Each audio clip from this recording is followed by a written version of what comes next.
Yeah,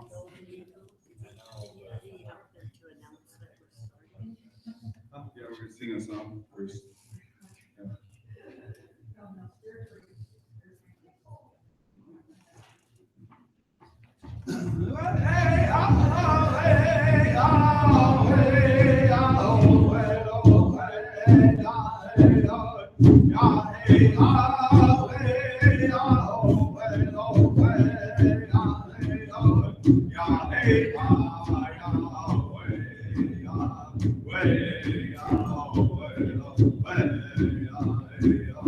Yeah.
Hello. Welcome everybody back from lunch. Thank you for that beautiful song. It's now my pleasure to introduce our most honored, esteemed gentleman, the grand and great chief. This wonderful man is part of, well, really, we wouldn't be here without him. He's brought forth these wonderful star teachings and star laws for all of us. Fantastic teacher, master, and incredible speaker, wonderful person. I would love to keep talking about him, but that would interrupt him from talking. So, welcome, Chief.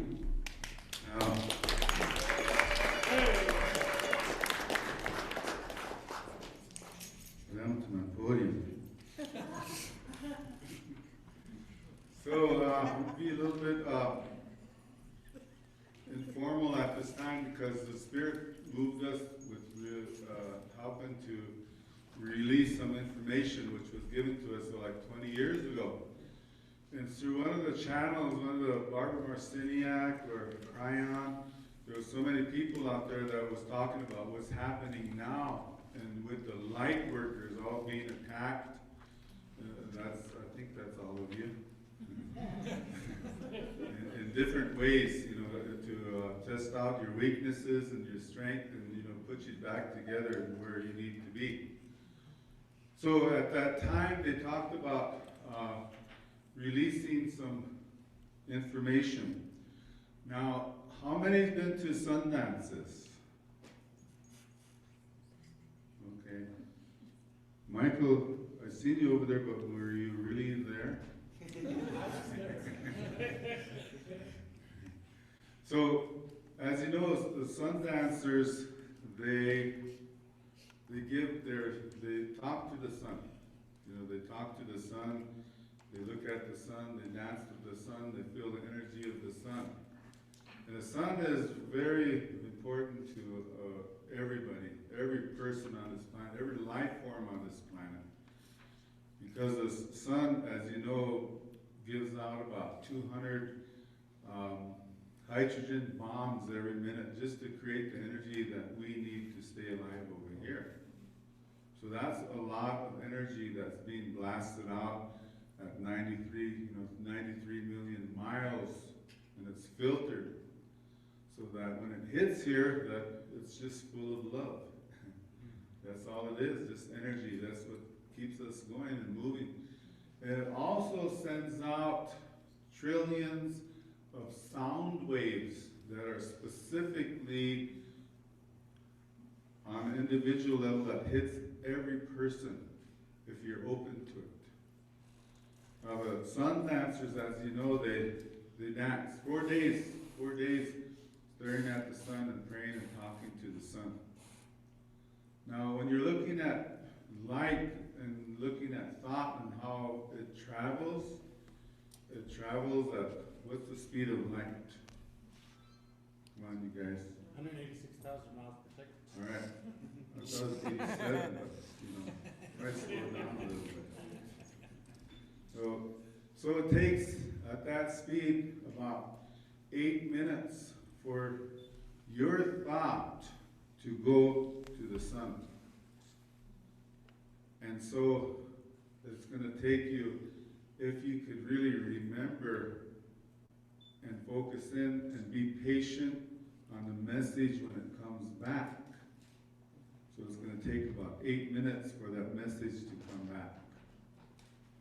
And if you're not listening, you're not going to catch it. But there's one way that you need to understand is that when you're talking to the sun, you got to listen with your eyes. Listen with your eyes. It's basically the same as if you went blind and the rest of your senses is going to speak to you, right? Your smell is going to give you an image. If you smell an orange, you can see that orange. Then your feeling will give you an image. Your hearing, every sense will take over to help you to accommodate your blindness. The same way with your hearing. And learn how to hear with all your senses. So the sun is basically a very beautiful teacher when it comes to listening. listening with your eyes. Now, when you watch the sun, your eyes take a picture, 30 pictures, right, every second. It's called a flicker effect, much like a movie camera when you see all these figures go by. Your eye is taking 30 pictures every second. Now, what happens is that on the molecular level, what you're talking about, atoms and protons and neurons, electrons and all that, there's a lot of movement. And this movement is fast. See? It's fast, but when you're in touch with a certain vibration called the 13th dimensional area, then your eyeball is able to hit that 1/30th of a second of that electron or neuron or whatever that's moving, and you'll see a symbol. And most of the sun dancers that see that, the energy of it, just for that 1/30th of a second is enough to knock them down to the ground. It flips them, knocks them to the ground. And so many of them that are in tune with the sun will see and take that image and they'll draw it on the ground. Right, Mary? Yeah. And so you ground that image into the earth. Now, where a lot of that is coming from, it's coming from the whales, the whale people. And we were told at one time that the human beings already murdered the whales. And we were saying, whoa, I heard that, it just put me in shock for a while. What are we doing? You know? If this is still happening, I don't want it to be that way or be in the belief system or even a thought without just sharing what happened and how things are moving. So if this is so, with the sound of the military, experimenting with all their junk, then yeah, that's going to blow out their eardrums, whatever it is. It's going to kill you. For example, I went to Miami. When I went there, there was a lot of dolphins at the beach. And I just happened to have a radio show, and people were asking questions, and that was one of the questions that they asked was, why are the dolphins showing up on the ocean beach there? And the spirit came in and said that the military was experimenting with sound. And what they're doing was people to being hit on the head with a baseball bat, human beings. But you'll be disoriented too, and you'll probably die. So the energy of what is happening to our relatives in the ocean is putting them down. So when I heard that, there was other issues that came out, or situations of truth, that the whales are the ones that are protectors of what we call the codes of the Ark of the Covenant. And those codes are like 30,000 feet under the ocean. That's where they're protected. Now, when they do their diets, they only calculate them by their little, what they call implants and all that, at 28,000 feet. Grandma John just said, no, 30,000. So not all of them have a little thing attached to their fin, So when they have to do this, if it is to that point where they're going to become extinct, much like this last white rhino that's alive, One rhino left. We got like 6 armed guards around this rhino. And then when it's like that, but he's going to die anyway. So we got the whales that said this, that made this comment. No human being made this. So what they're doing is they're bringing the codes up. And when they come up, when they reach, they released them. They released them to everybody, everyone.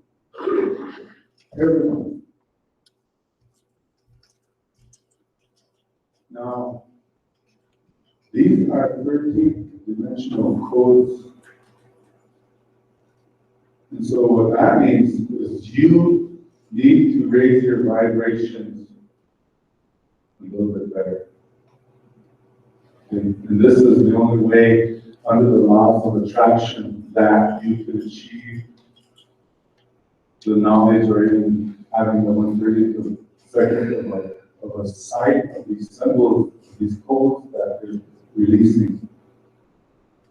Now, the sun dancers are the ones that could achieve this if they're focused, if they're sincere with what they're doing while they're there. So when they release these codes, they're there with everyone. But like I said, you have to release your sound, you release your ego to achieve that point of success, so that we can bring that symbol, that message that the whales are releasing. We love the whales. We love them because they're part of us. We have the whales on our t-shirts. We got a whale on Jim's t-shirt. Kind of show me your t-shirt. That whale?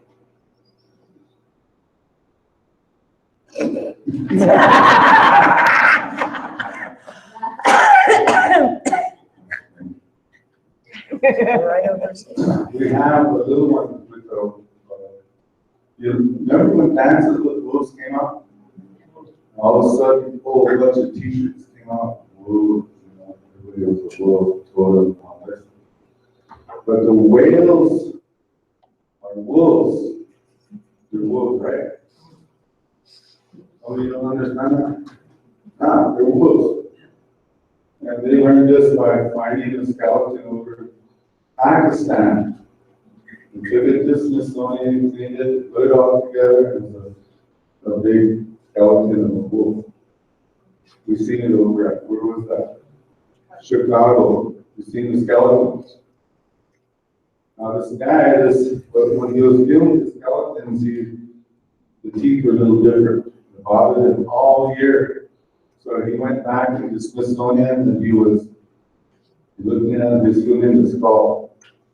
And in the skull, inside, there was something that was different. You could say that wasn't quite fit the way the eardrums are in most animals. So when he was feeling them, he knew that there's only this feeling of this eardrum. There's only one other animal in the world. It was a whale. So he announced it that these wolves were whales. But he announced it to the world, and everybody went a little crazy because, we could understand it because he said all life form comes from water. And this one comes from land into water. So his job was to prove and find the links from that wolf to the whales. The first link, they call it Estes, because they found it in Pakistan. And that was 50 million years old. Then the next one they found is Estes, and that was 49 million years. Eventually, they found all skeletons and created this morphine system on how the whales changed and moved into dolphins, into whales, and all that. So it was we watched it over in Chicago. So the whales, and everybody, how many dog lovers? Yeah, that's whales. Whales. Why do they call it killer whale wolf pack? They're not the same way. So these dogs, these coyotes, these wolves, these foxes, We're all part of this energy of the whale. So even when we do a ceremony, one of our little puppies that come in, we stuck his head in the pond and said, I'm the whale too. So we have to look at evolution, because we're all part of it. So when the whales are releasing these codes, our job is to get them in the air. But we have to raise our vibration. We can't just dance because somebody's dancing.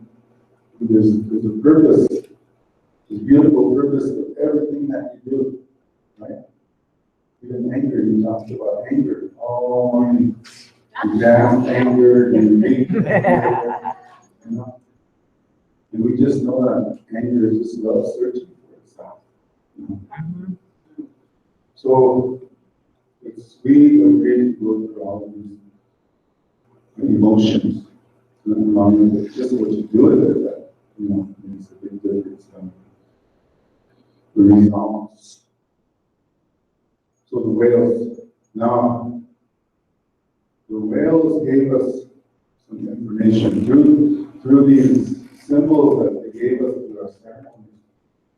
And these ceremonies, it didn't take 1 year or 2 years, it took a lot of years. A lot of years since 1973. So we collected each symbol. We collected the symbol. Didn't matter what it looked like.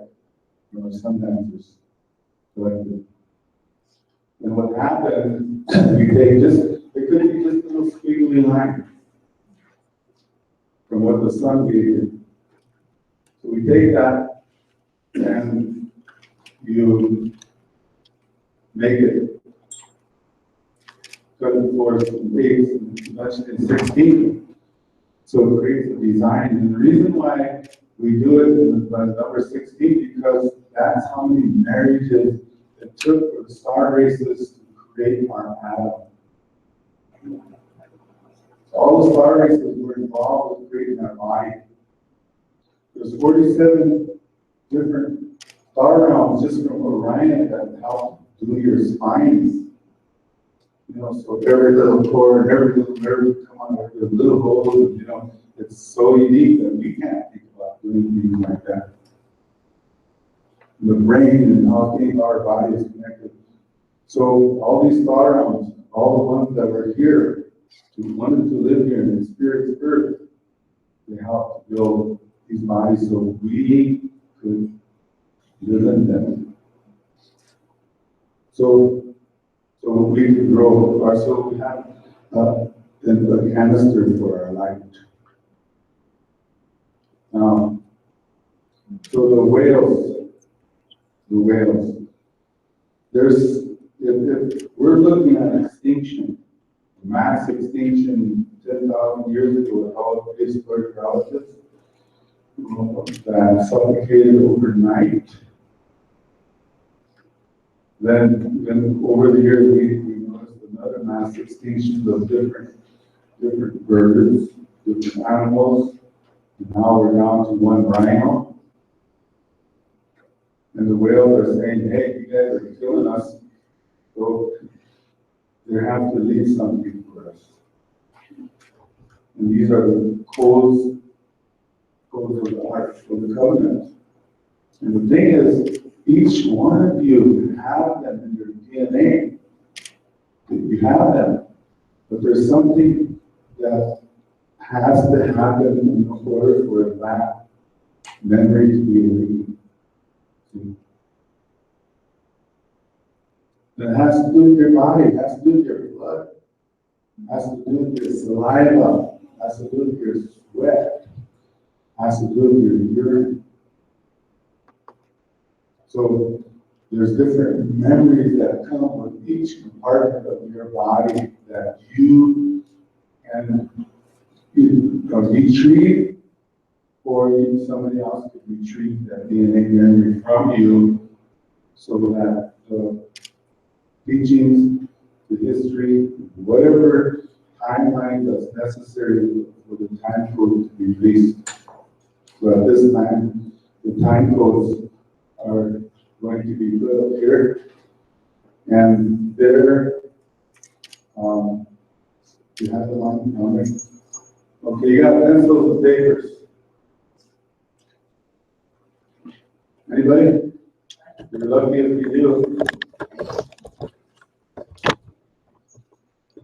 This is very important. If the whales have enough love to give us these codes, then it'd be really a good idea to write these down. Okay, so these are what they call supra. Supra. And these, they said we need to learn these for future survival. I taught on the reservation for 12 years, teaching in K through 12, and I taught my kids all of this language with my daughter. We would write letters back and forth, and we used to write letters. And plus, what happened? This language alone, all the children, this was the language that they would take right away in the first class, because I would write a message in this language and put it up on the board and see how long it will take for them to decipher it. And they learned this. And I taught at the university, St. Leshka, and I taught them this language as well. I taught a lot of other children. The younger ones are fast with this. The way I use this with the younger people was I asked them, I said, hey, do you guys write notes in class? I said, yeah. Did your teacher catch you passing a note? I said, yeah. You don't like that deal, but they read them out loud. So I got something. You guys could learn this, and you could learn this alphabet, and just learn the ones that made the teacher leave the room. You guys learn this, and you could write notes to each other. Don't tell your teacher. And they learned that it's here. So it was a fun time. And all year long, we went through this until everybody could read it. Read the message. Okay, so this one here, this alphabet here, is just natural, everyday language. The way you talk, every day. Did you take pictures of this? Okay, now, if you're looking at the 1111 symbols, when you learn and twist the symbol, the 1111 symbol is a universal law. And it's a feminine law. But when you turn the symbol 45 degrees, it becomes a universal law. And if you turn it's sort of like the universal law of judgment, universal law. You turn it to spiritual law, karma. And when you turn it again, it's because it becomes a cosmic law of dharma. When you turn it again, it becomes natural law of grace, of compassion. So there's 4 meanings to each symbol. So in this way, there's a 4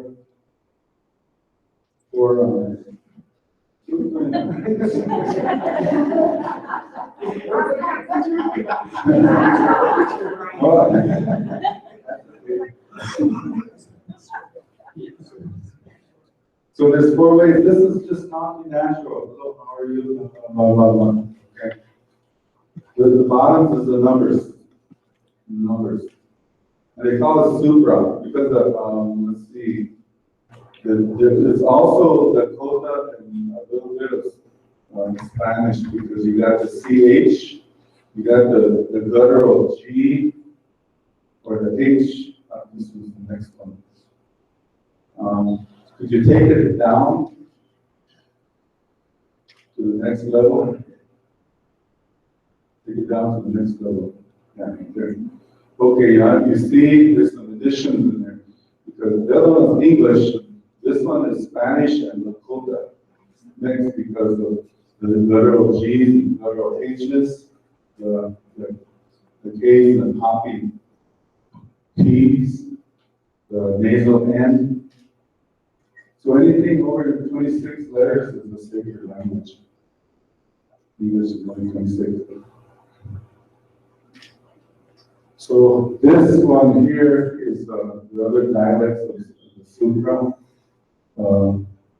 If you talk Spanish and the codas mixed together.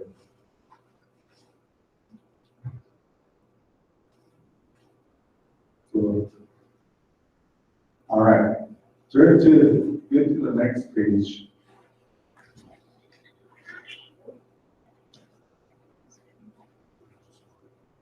It's the same symbols, okay? There's nothing really. Is that the bottom one? Take it to the top one.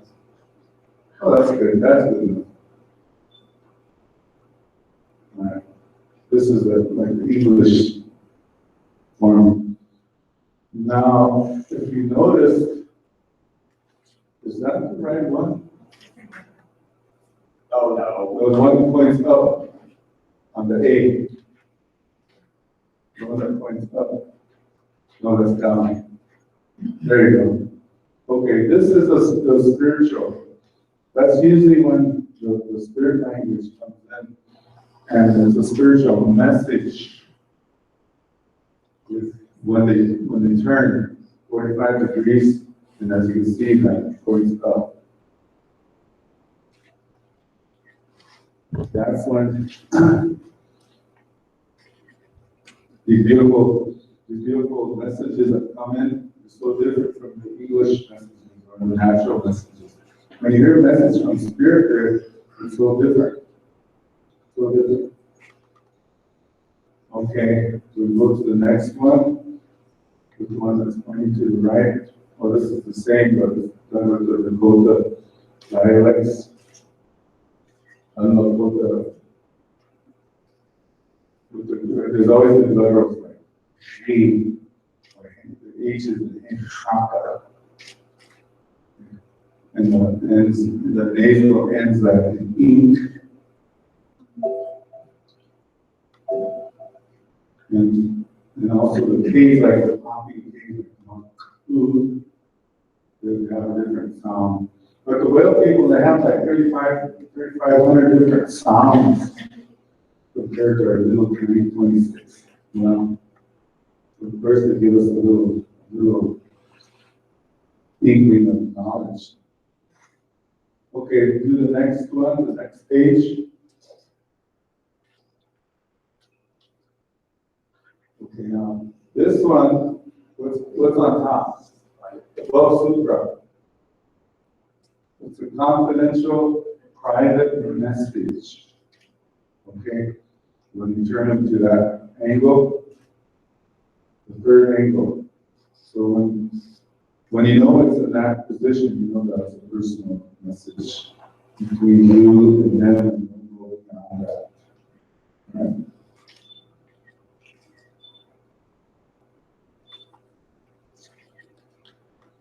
All right, so we go down to Dakota. It's the same, only turned on the third.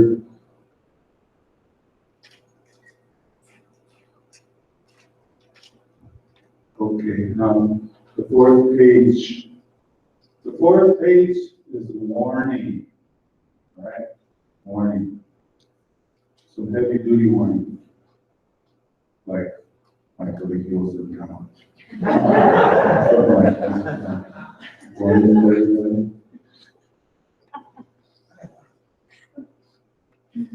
The fourth turn. So they all have, there's 4 meanings to this alphabet.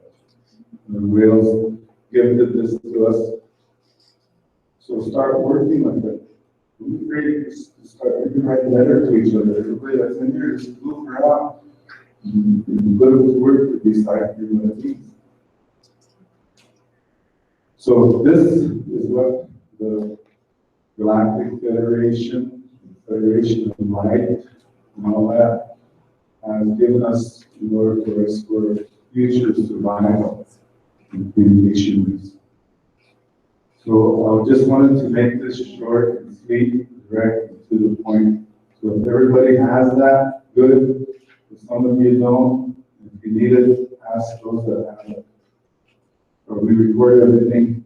So that if you need the video, we'll help you with that as well. So I want to thank you at this time. Without you.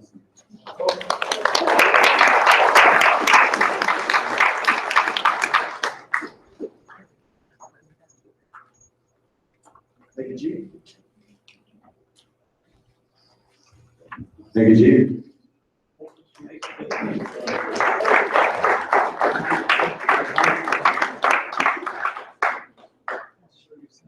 One 37, so we'll take it. Do you want to take a full 10-minute break or take a full 10? Yeah, we'll take a 10-minute break, we'll be back, and we will have Patricia. Well, Patricia Forbes coming next. Yes, very excited. And we'll see you in a little bit.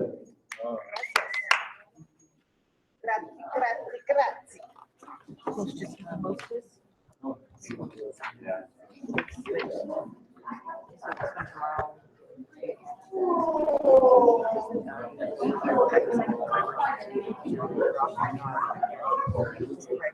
It's taken out my own group, so you still have that workshop right now. And you have the workshop. Okay, you're just saying that you get it here. I've been now taking these over there. Okay. So I have to go through it, but it looks like everything works out with this. So you'll take over and I'll go do my work.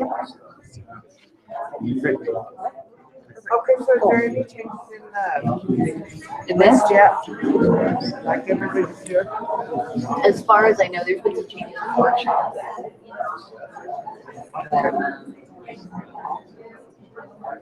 But the main room is still good.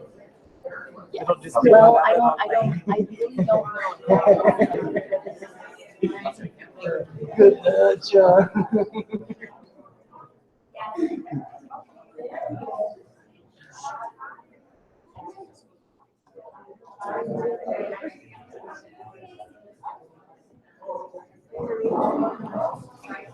Right on.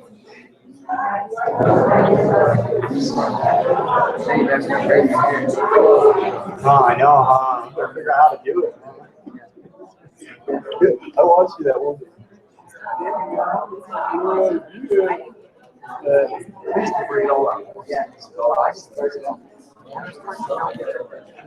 Yeah, I feel it's still full.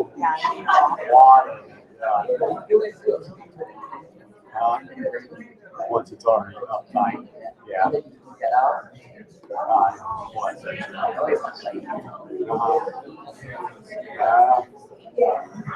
always have that one spot right there. Really? I'm like,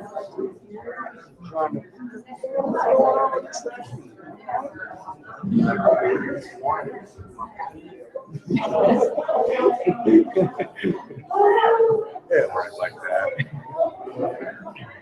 Because it's a costume.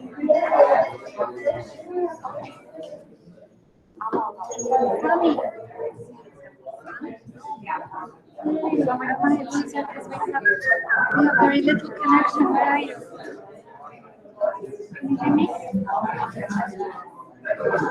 I'm in Colorado.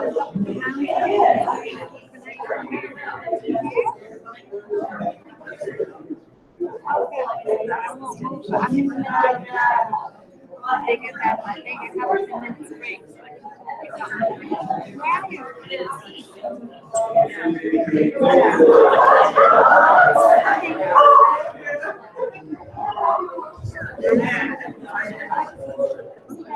My birthday.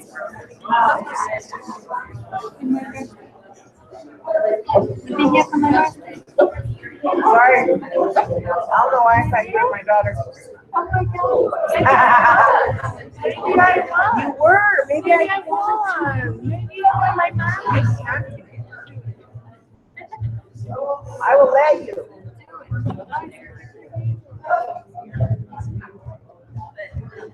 Do me a favor, honey. I'm gonna have to have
take it out there with you?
Okie dokie artichoke. Told my mom okie dokie artichoke. Trying to feed and water her. So that she can grow. That's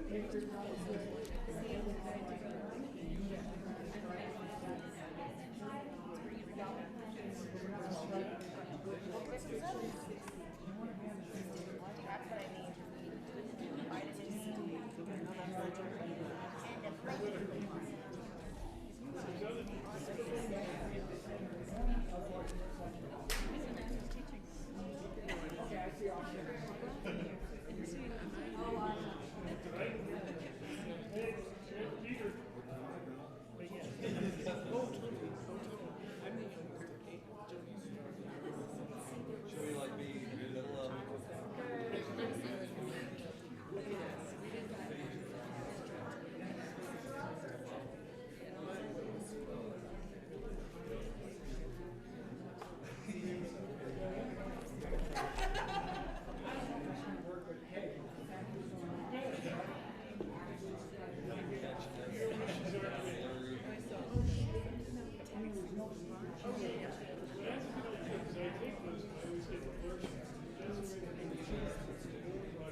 welcome back, everybody.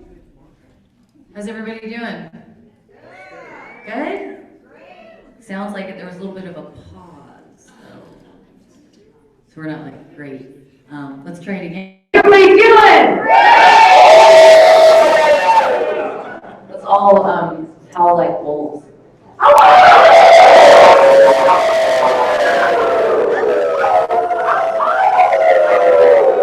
Not even a full moon, you guys rock.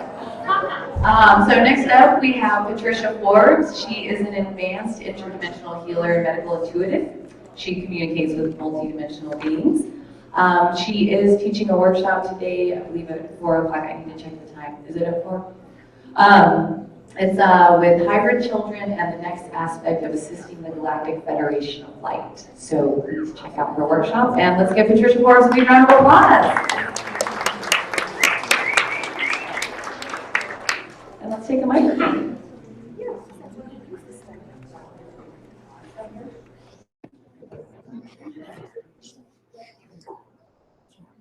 How's that sound? Okay. Wow. Thank you guys for inviting me back again this year. I was surprised. I guess every year I'm kind of surprised when you do. Part of it's because every time I get invited back, I get downloaded with some more information, and it's kind of freaky. I don't know if I always want to give it. So I'm going to build a quick recap about me. I grew up here in Colorado, in the San Luis Valley. I've been a wife for almost 50 years, a mom of 3 adult children, and 5 grandkids. I've been a licensed massage therapist for around 20 years, I think, I don't know. In that, I've taken multiple classes on so many different techniques and modalities, constantly searching for, I don't know, just the next thing, I guess. But I keep hearing, just pay attention and listen better, which is probably what these workshops make me do. Yeah. But a lot of the work I do is in the quantum technologies, quantum consciousness technologies. It includes the regeneration healing, which I also teach, matrix energetics. I don't teach, nobody's allowed to teach that, except Dr. Bartlett. But it's a lot of fun.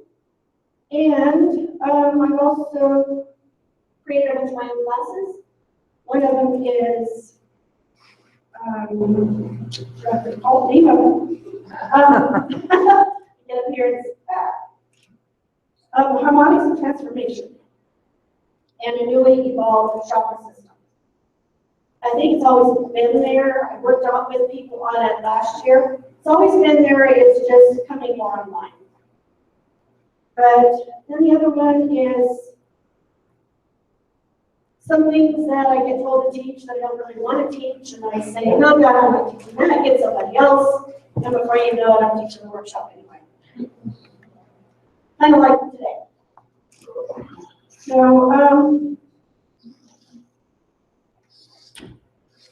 last year, I talked a lot about our DNA and how it carries the emotional consciousness and trauma of what our ancestors are. Well, some people, whether you want to admit it or not, carry lighter DNA connections, and some people carry darker DNA connections. It just depends on what your DNA is evolved from. And also that our ancestors are not just our family here, they're our ancestors from our galactic family. And so we're also carrying that information. And we also need to clear some of the trauma and drama evolving around that. So that's what I talked about last year. I also offered last year and walked everyone through a clearing of GMOs and what the chemicals do to our systems. And that is still on my website if anybody wants that. Just log on and you will find it. Just download it and walk through it. It's very simple, but it's more powerful than you can imagine. It comes from the regeneration technologies, from the Russian spiritual scientists started it. But I kind of falls into my stuff. And then a quick recap about my ET stuff was that I revealed a lot of that about me a couple years ago when I was talking to her. And what happened was I have a friend who is a hypnotherapist. And I wanted to know more about me and my ET connection. And all this time I thought I was a walk-in. No big deal. And I thought, well, I'll just do the hypnotherapy session for fun. Just for fun to experience it. Well, I found out I was not a walk-in, that I was what's called splice scan, which kind of felt right. It's not a hybrid, but a splice scan. And that was really weird to try to figure that out. But what I saw was, it's still hard to talk about this. What I saw was the egg, right as it was fertilized with mom and dad, but there's also a being with a syringe with this milky substance in it, and another being with this wafer thin product that was kind of like fiber stuff. And they were both inserted into this egg at the exact same time. And I knew it was DNA from the Milky Way galaxy and DNA from the Andromeda galaxy. And it was all created by the pure divine light beings of those two galaxies because of what our job is here now. And I'm not the only one that's like this. There's probably some of you out there too. Where this came from was a program that's been ongoing with our Earth and our galaxy for eons, but it was ongoing with the dark beings. It was going on with the Archons, the Draconians, the Reptilians, some of the Greys, some of these I don't even know the names of. But it was going on with this spliced-in method of controlling and creating power and control within our planetary system. And you notice with the governments of all of the countries around the planet, they're pretty much looking that way if you really look at their eyes. They've got this DNA going through them. So the Galactic Federation of Light could not come down here and handle this problem on their own.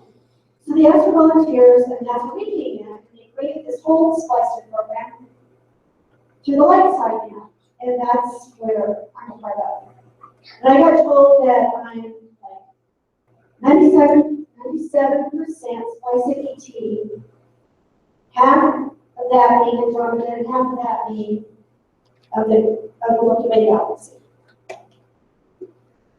So that's why it's kind of hard to talk about this here. But anyway, so many of us chose to come here to save the planet, and we were not given a manual on how to do it.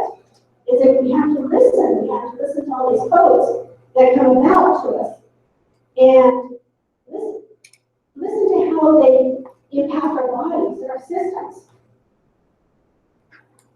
What happened to those of us that are created with the light energies were more affected by the chemtrails and the vaccinations, the genetic modified foods, and the various sound wave technology that goes on.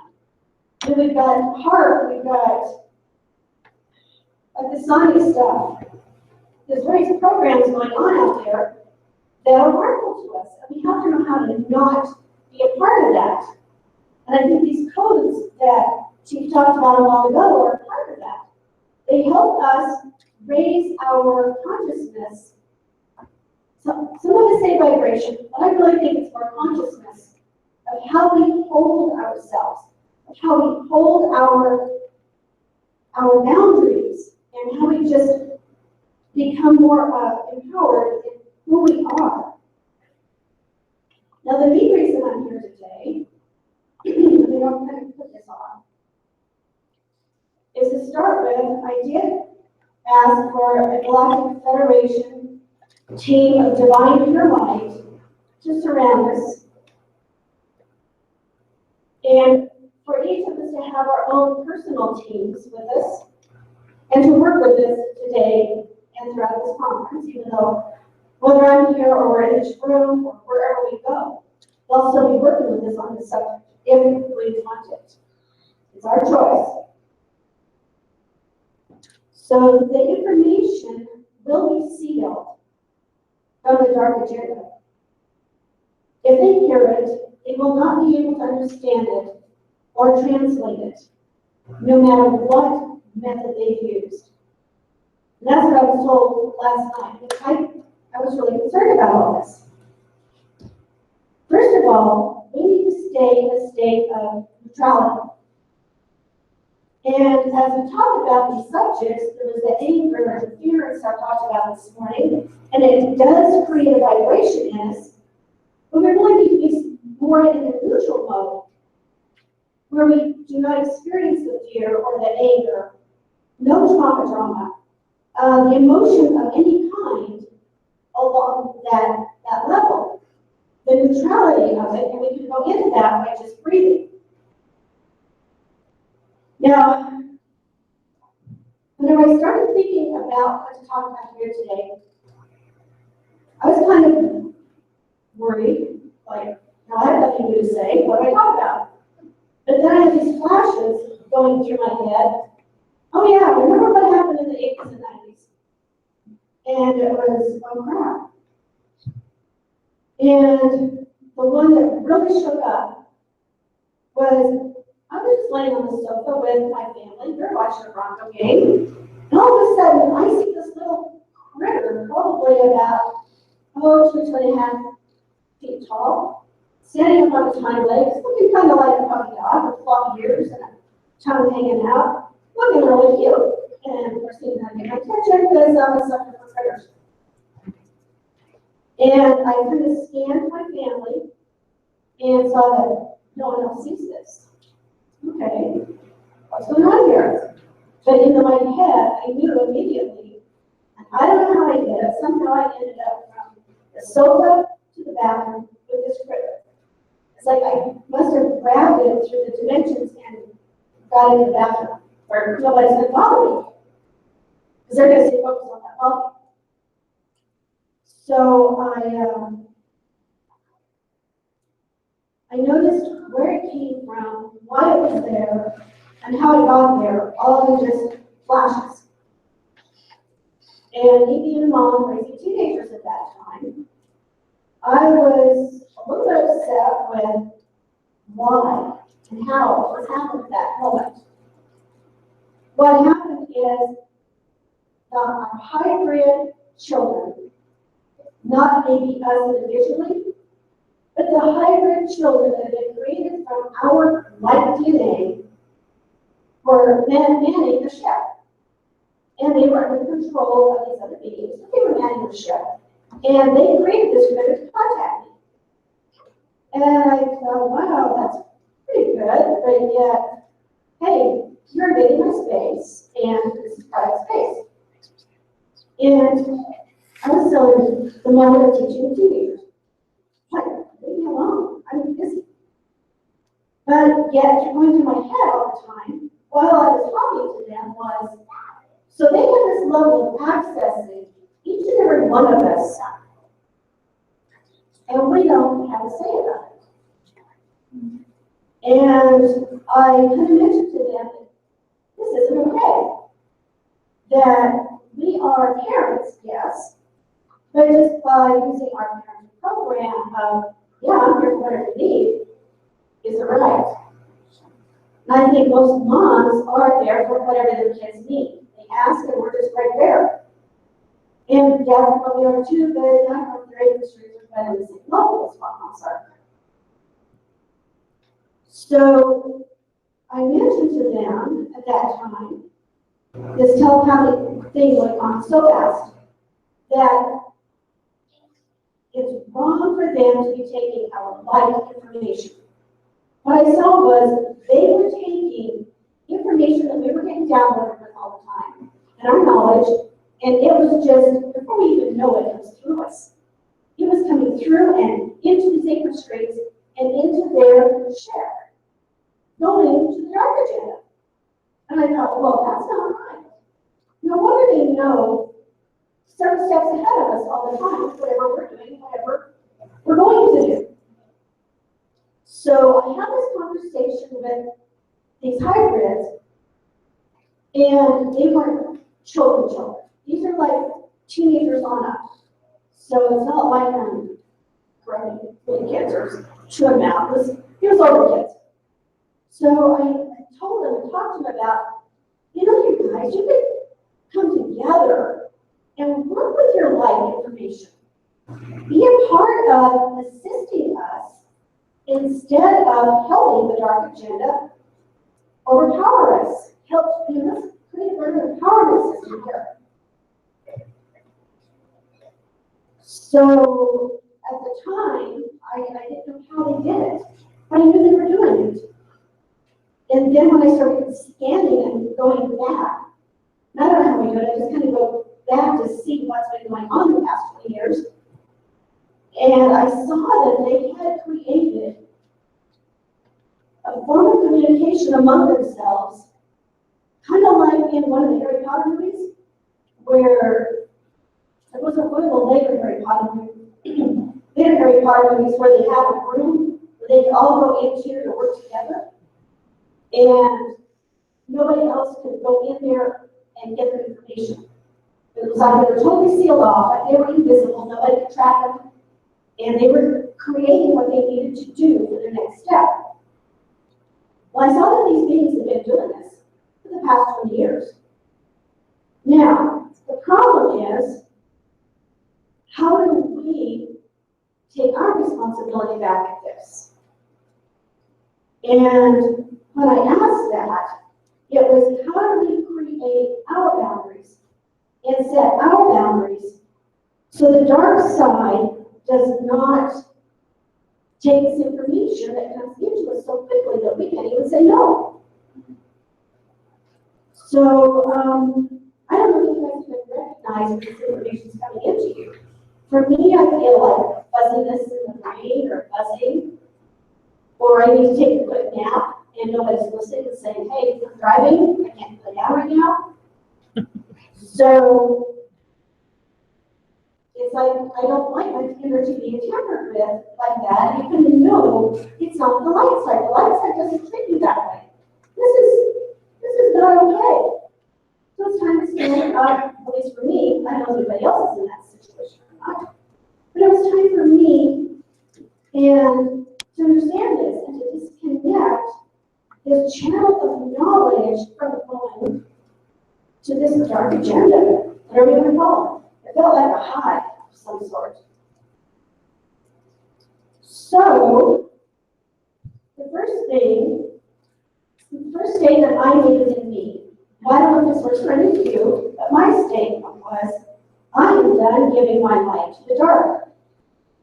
I will no longer participate or give my energy or information to those of the dark, or those that will find a way to use it against me or my family here on this planet or any other benevolent planet.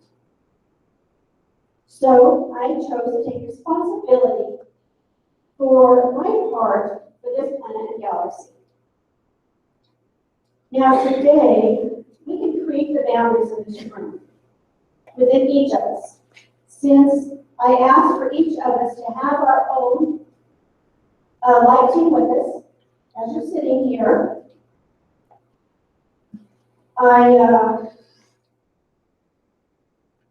asked, we have to make it fun, because sometimes these codes of these geometric shapes that flash on and off, we're not always aware of them, but they're there.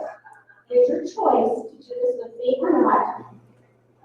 And when I call in the benevolent teams of light and love to surround the room, and we're going to ask for the healing codes of this particular set of boundaries to be activated within each of us.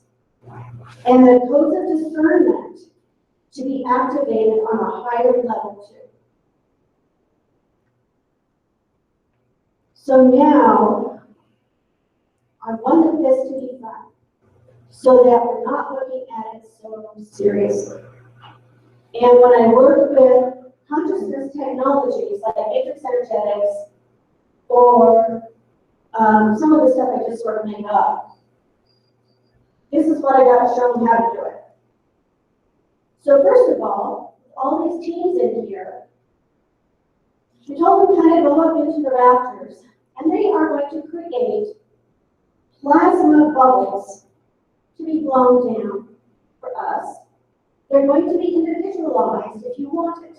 You don't have to allow it to be opened over you if you don't want it. But I asked them to blow these plasma bubbles in, and for them to be here for those that come in later, or for those that watch the video later. They can also receive it too. But these plasma bubbles floating through the room will contain specific information related to the neutralizing of the cords that are stealing or enlightening information by the dark. Each of these bubbles are programmed for a specific person, as we are all different, and with a little different coding to be worked with. The exact bubble will find the person it is supposed to align with. Within that bubble is specific coding to assist only that one person. There are some of these bubbles that are lining up by the doors for those that come in later. If there's a question, the bubble, they follow them home. If there's a question about doing this, the bubble, they follow them home, waiting for a time for them to be ready. Now these bubbles are being prepared for you over your head, and they're getting bigger. And the outing of them is becoming thinner and thinner. And for those that are ready to receive it, just take a breath and allow it to open over your head and flow down through you, working with your DNA codes. Turning up the stream of light that goes to the dark side. Take a few breaths and allow your system to shift with this. And remember, it's your choice. You don't have to keep this. It's your choice.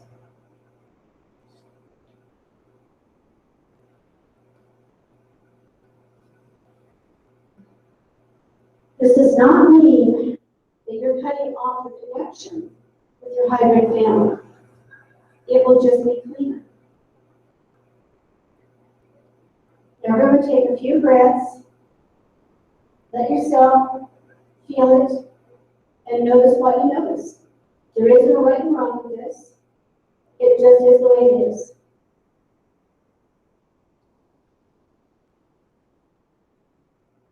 When you feel ready to open your eyes and breathe, wiggle around a little bit. And just see how you feel about it. And of course, you can always undo it. If you're comfortable with it, you can always undo it. Now, are there any questions? Does anyone have any comments about what we just did? Yes. You call it spliced in. I was aware of a walk-in situation where two energies came in together. One was a otherworldly, and one was a more of the human soul aspect. And I always called it a merger because I didn't have a word for it. So you were calling like a walk-in versus a merge. I mean, you're calling it a merge versus a walk-in. Is that right? No, it's more of a merge than splice. It doesn't have Okay. Well, what happened with me was when I was a different. Maybe when I was like the very first cell lead, right? And you're talking about what happened to you later? more of a near-death experience. Okay, okay. And are you comfortable with that? Yeah. Awesome. Yeah. There's so many ways to this. Yeah, I have. I have heard of that. Yeah, there's just so many different ways of how we're being contacted and work with. Are there any other questions? Yes. I would totally out. So. Thank you, Carol. We can talk about that. All of that later. Okay, we'll talk later. My workshop will be at 4 o'clock, and we'll be talking more about this or other consciousness technologies, and we'll be working with whatever shows up again. And are there any other questions at all? Okay, I'll turn this over to the charge.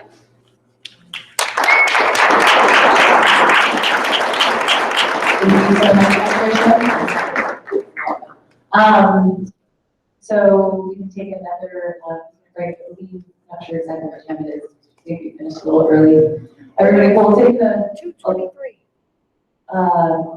So yeah, that gives us a good 30-minute break. Yeah, awesome. Alrighty. Go enjoy, step outside, look at the clouds, look at the mountains, we're in a beautiful space. We'll see you guys back here at a little before 3 o'clock.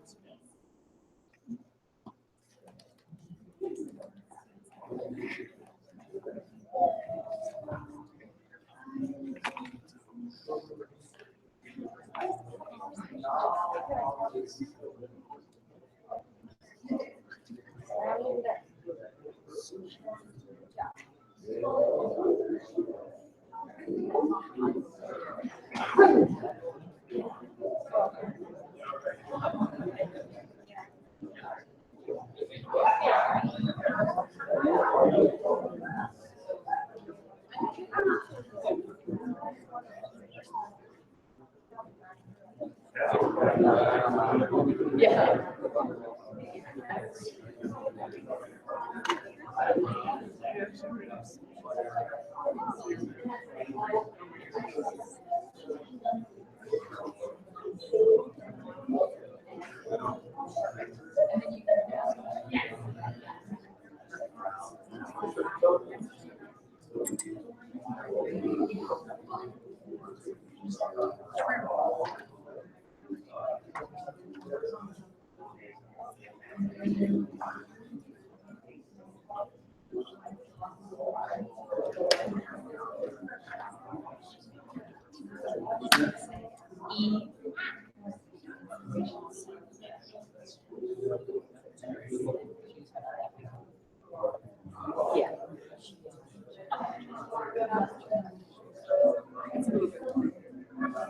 Pretty cool. Inspirational. Yeah. Have you guys ever done anything like this? New Orleans, we were gonna go down there. We're at the headwaters. And then,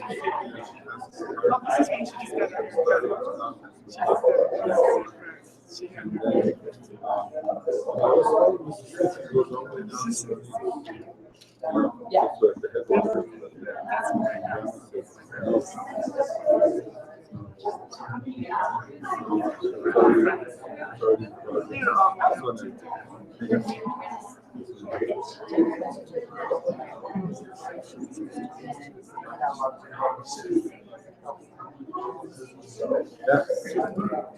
I don't know. I feel like you should wait.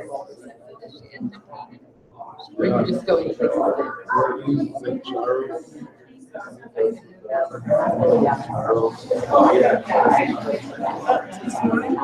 I felt that. Thank you. There's a lot of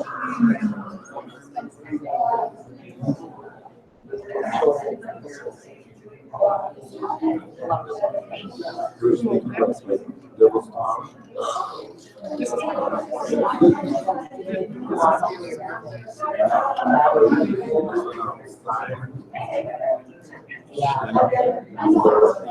to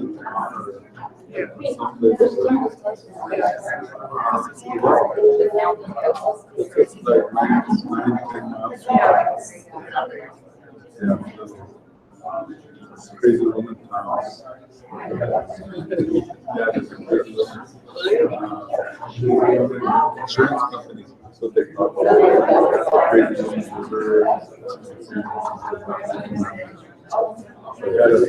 the whole telephone booth.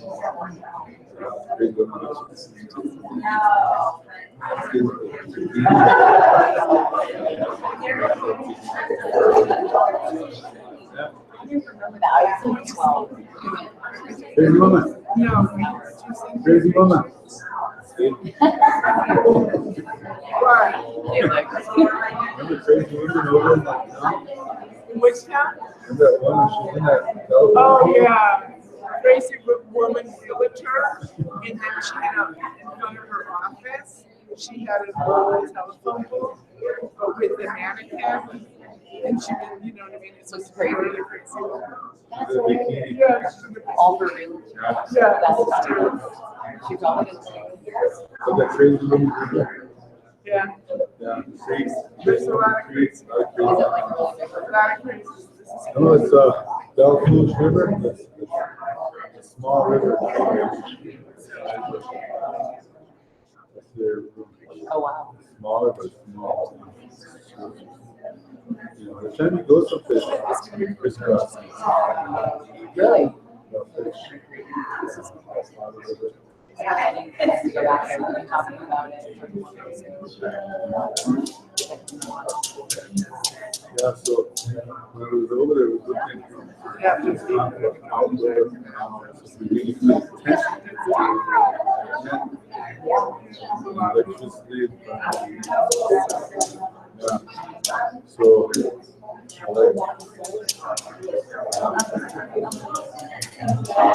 like Oh, that'd be fun.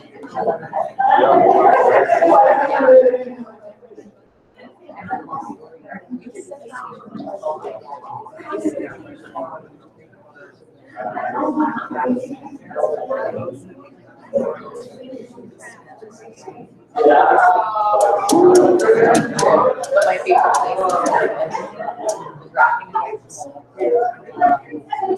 I wasn't really wow. And I think it's like no, I know.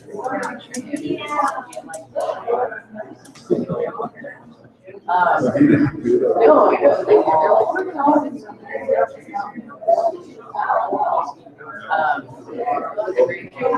well, see, that's what's good about Rushmore is that there's the version of it.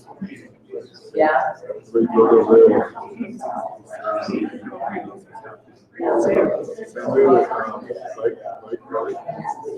So we went to their deal. Charging.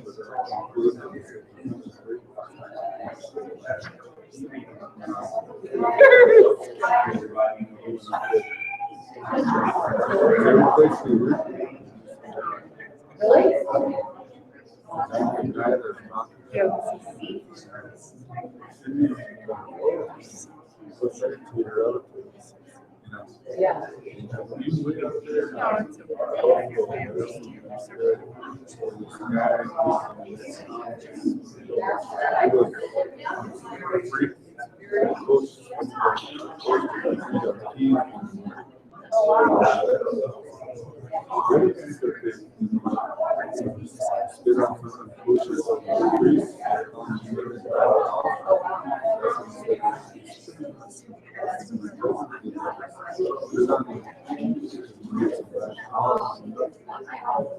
So as soon as that weather takes out, They gotta get away.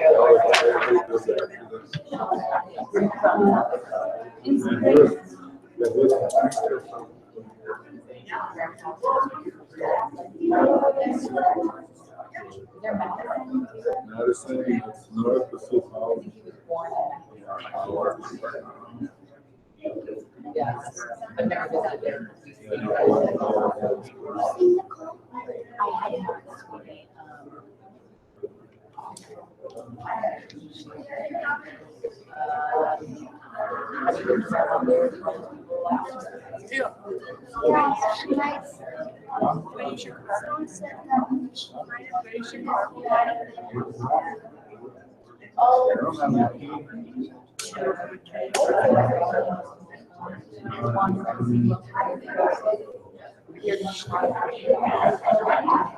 Figure it out.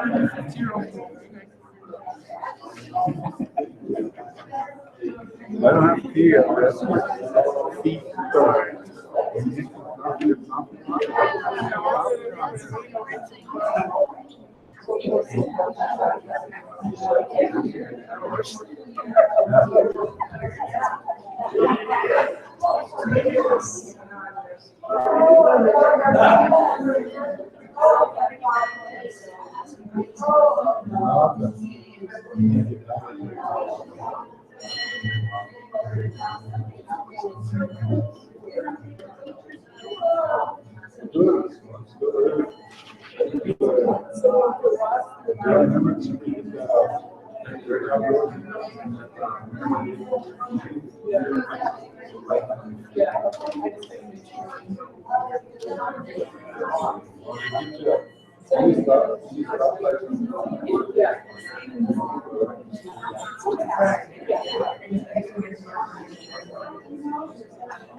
This is meant for a loud voice. It doesn't bounce, but it projects.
Oh, no, my jizz in. It's 2:44. Okay, cool. So I've got like 10 more minutes till start dancing. Yeah. Cool.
All the students there, all these signs are all 30 days. With 30 days, that would mean like this is the sun. And the pattern. Your sun's triangle, you know, is the lower part of the sun. And you figure out. So in those 30 days, they'll be all these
Oh, nice.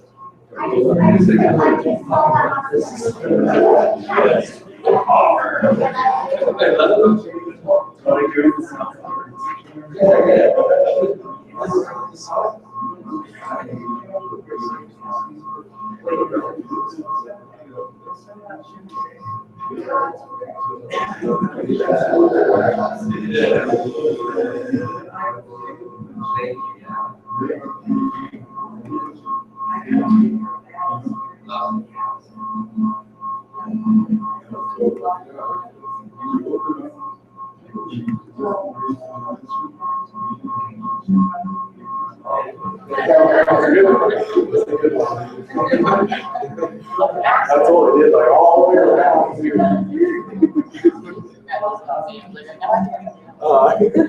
know, there's somebody with that look. Yeah.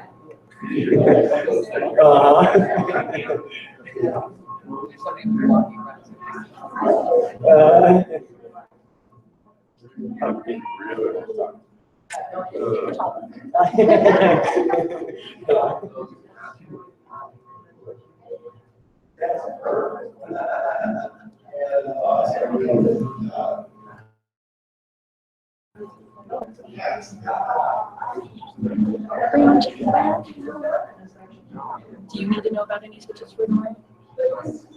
Just for the main room, really. So for the main room, instead of grant speaking from 5 to 6 tomorrow. Okay. Okay. That's an easy one. Yeah.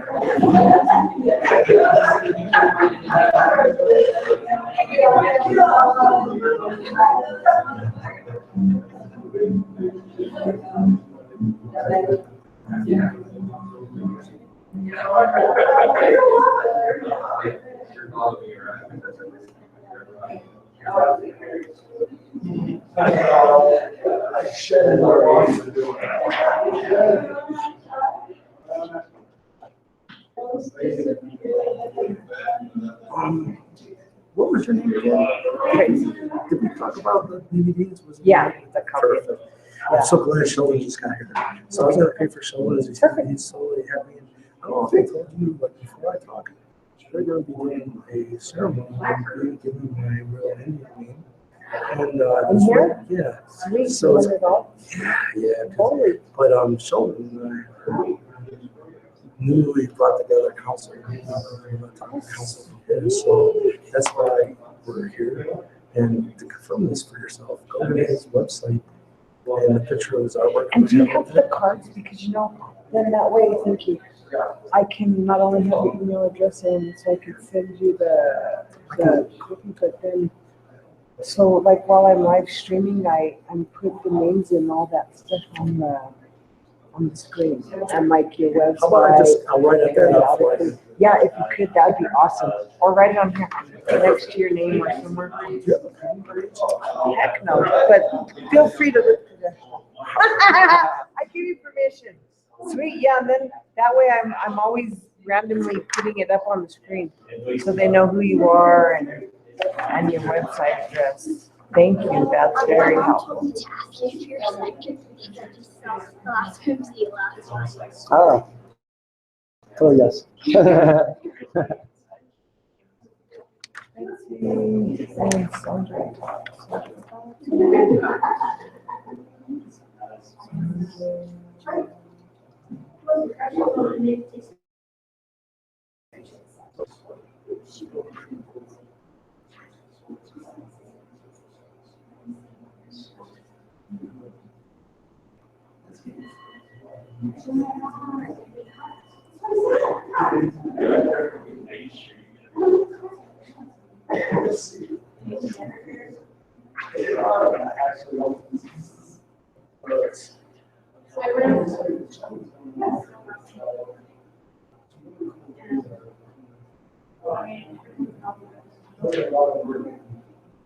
All over the place and we are. So.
These are all two probably to the streets.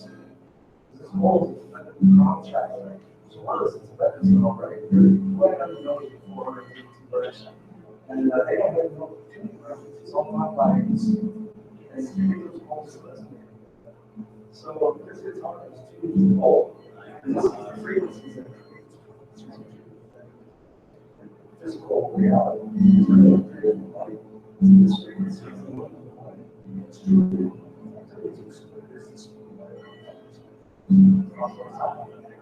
So these are the lines.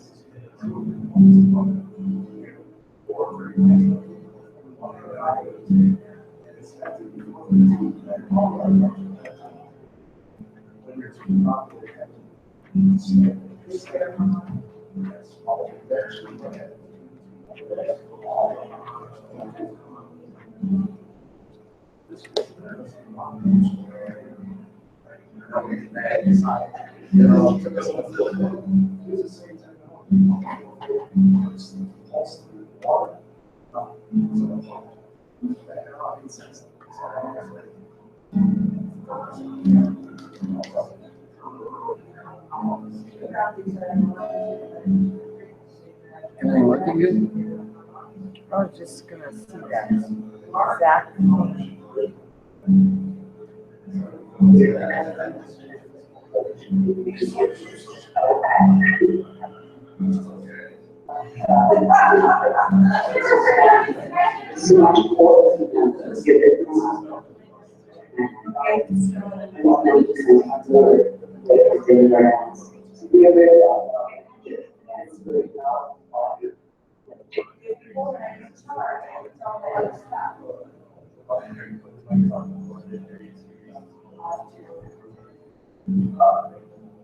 So every one of you,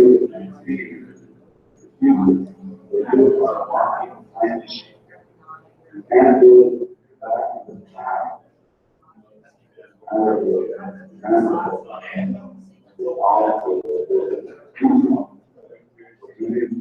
here.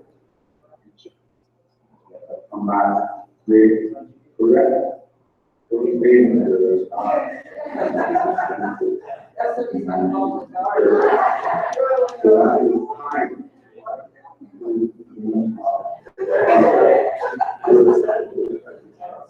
Grandmother, very hard, we share two.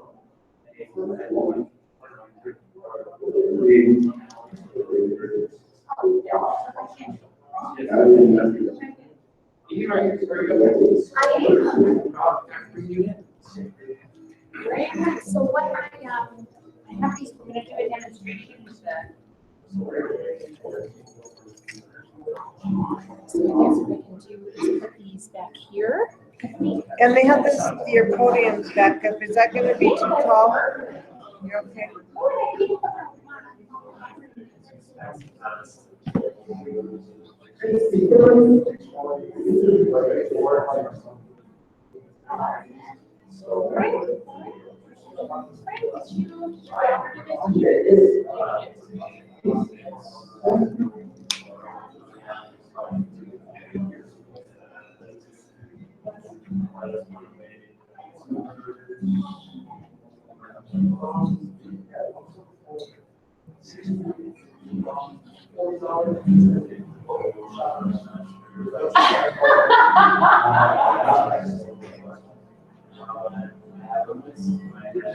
Like, welcome to my life.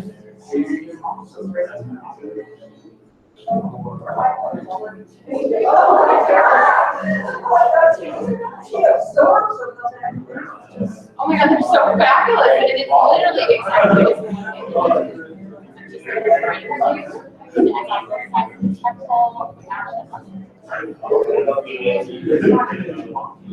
No, it is.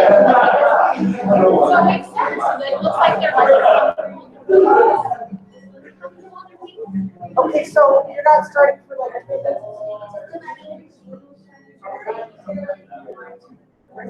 Oh, no, wait. Yeah. wait for another. That's usually like the indicator. It's like, yeah, it's well, it's getting up around like the beginning of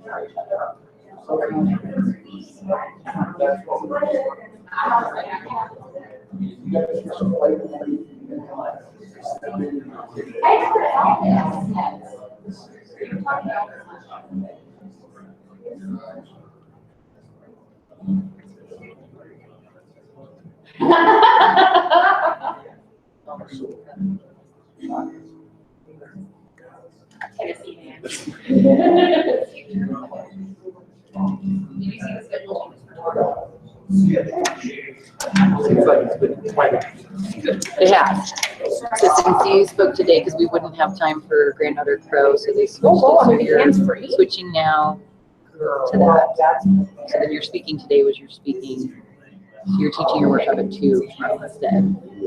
And then I'm doing that. So we're going to be like scrambling in that moment, I guess. And so she's going to talk and speak. So she was supposed to speak tonight.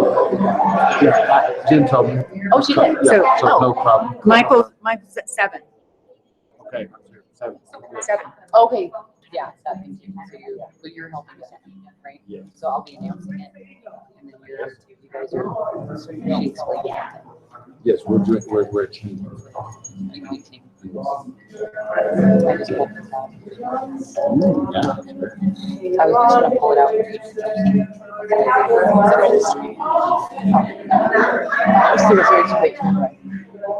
What time is it now? Full time. Is it? 3:04. Oh shit. Oh yeah, we need to start. We don't need to be in hurry because you said she's cool with the minute. We're not having any. Well, Jen wanted us to start on the hours since everything was off and we stopped. Patricia spoke for 20 minutes. So Okay. Do we need drum? I think does people know that we need to like drum? Do they drum every time? No. Not always, I don't know. Is it working? It is not sure.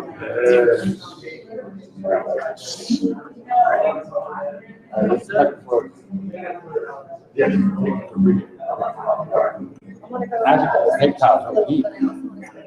This is Jake. It's done too. Get it. The batteries, right? And you know, I don't know where their batteries are because I just gave them my last 2 sets. Gotcha. And my car is not here, or else I have more batteries in my car. Gotcha. Tell me your name. Tracy. Yes, Tracy. Sure. I really love your name, Tracy.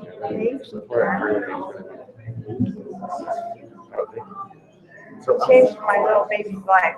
He said to tell you that since when he's doing like soul retrieval yes. all kind of crazy He's really stuff. taking it on, his Yeah. magic power. And he's gone down to GC to the underworld and battled and turned blue. And yeah, he's had all kind of craziness since then. But yeah, he's been doing well. And luckily he has Garrett and her to help guide him because he's pretty crazy.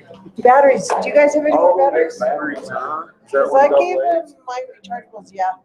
And my car's gone around, so I have more in there. Yeah. Did you charge your batteries or? I just charged them, but I was gonna put them in my other one, cause. Okay. I know I have batteries. And somebody said there was a whole box of them. Yeah, about a whole box of batteries. I know, that's what somebody said. Got it.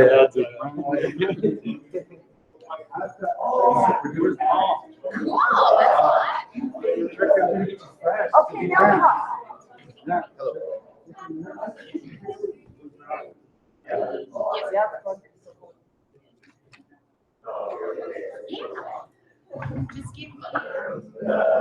what? Yeah, that's way better. 5 minutes for Tracy. Yeah. When we start, will you give me like a 5-minute warning when we finish? Once I start, we're getting towards the end, Yeah. so like at 3. Yeah, I'll just give you a heads up when you got 5 minutes left. Yes. So we're still keeping it at the 3:50 mark. Yeah, and I don't know, you guys start whenever, yeah. Did you find So she is on the 3:50 or 3:55? Yeah, so give her the 5 at every 50. Yeah, Yeah, perfect. gotcha. Yeah, I get it. Yeah. So far, yep, everyone in the chat. What do we have on our live stream? Well, see, and this is what's interesting because the live stream says They're that getting there's batteries only because the batteries are going out. 5, but there's 24 already. And they couldn't.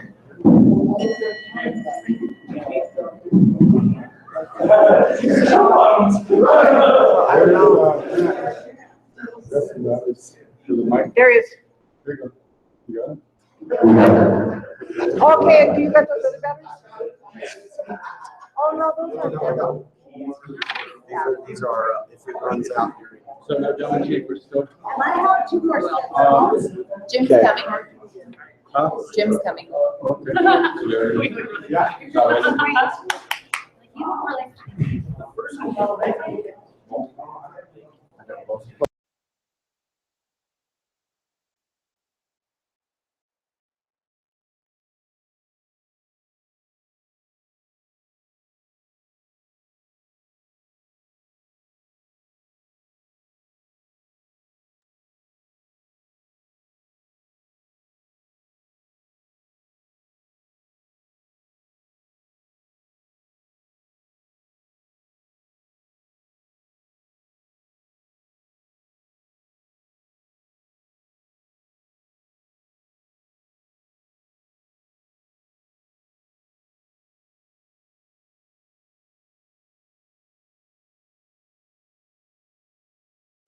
All divine time. Do you like this? Do you like this social media? You know, I let you freestyle. You're the MC.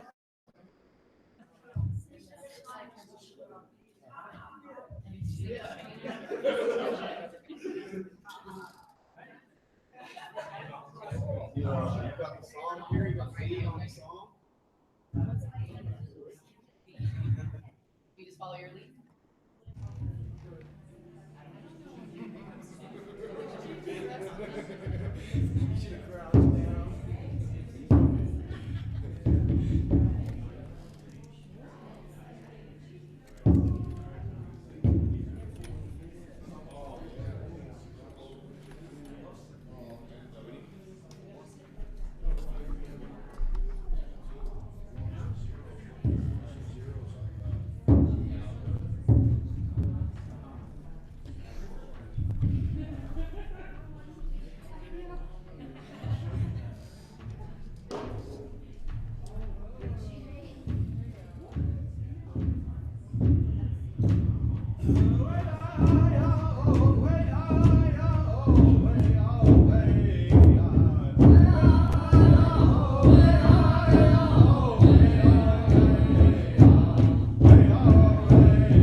Thank you, beautiful drummer. Well, I'm really excited now to get to introduce Eve Parker. She is inspirational, Eve Parker. She is a bright light, beautiful star. She has an incredible voice. She's a living goddess for anybody who doesn't know. And she's working with children, with theater, to free people's minds and to help them have a more positive outlook on things deep in their soul. And it's a great pleasure to bring up her inspirational Eve Parker. Come on.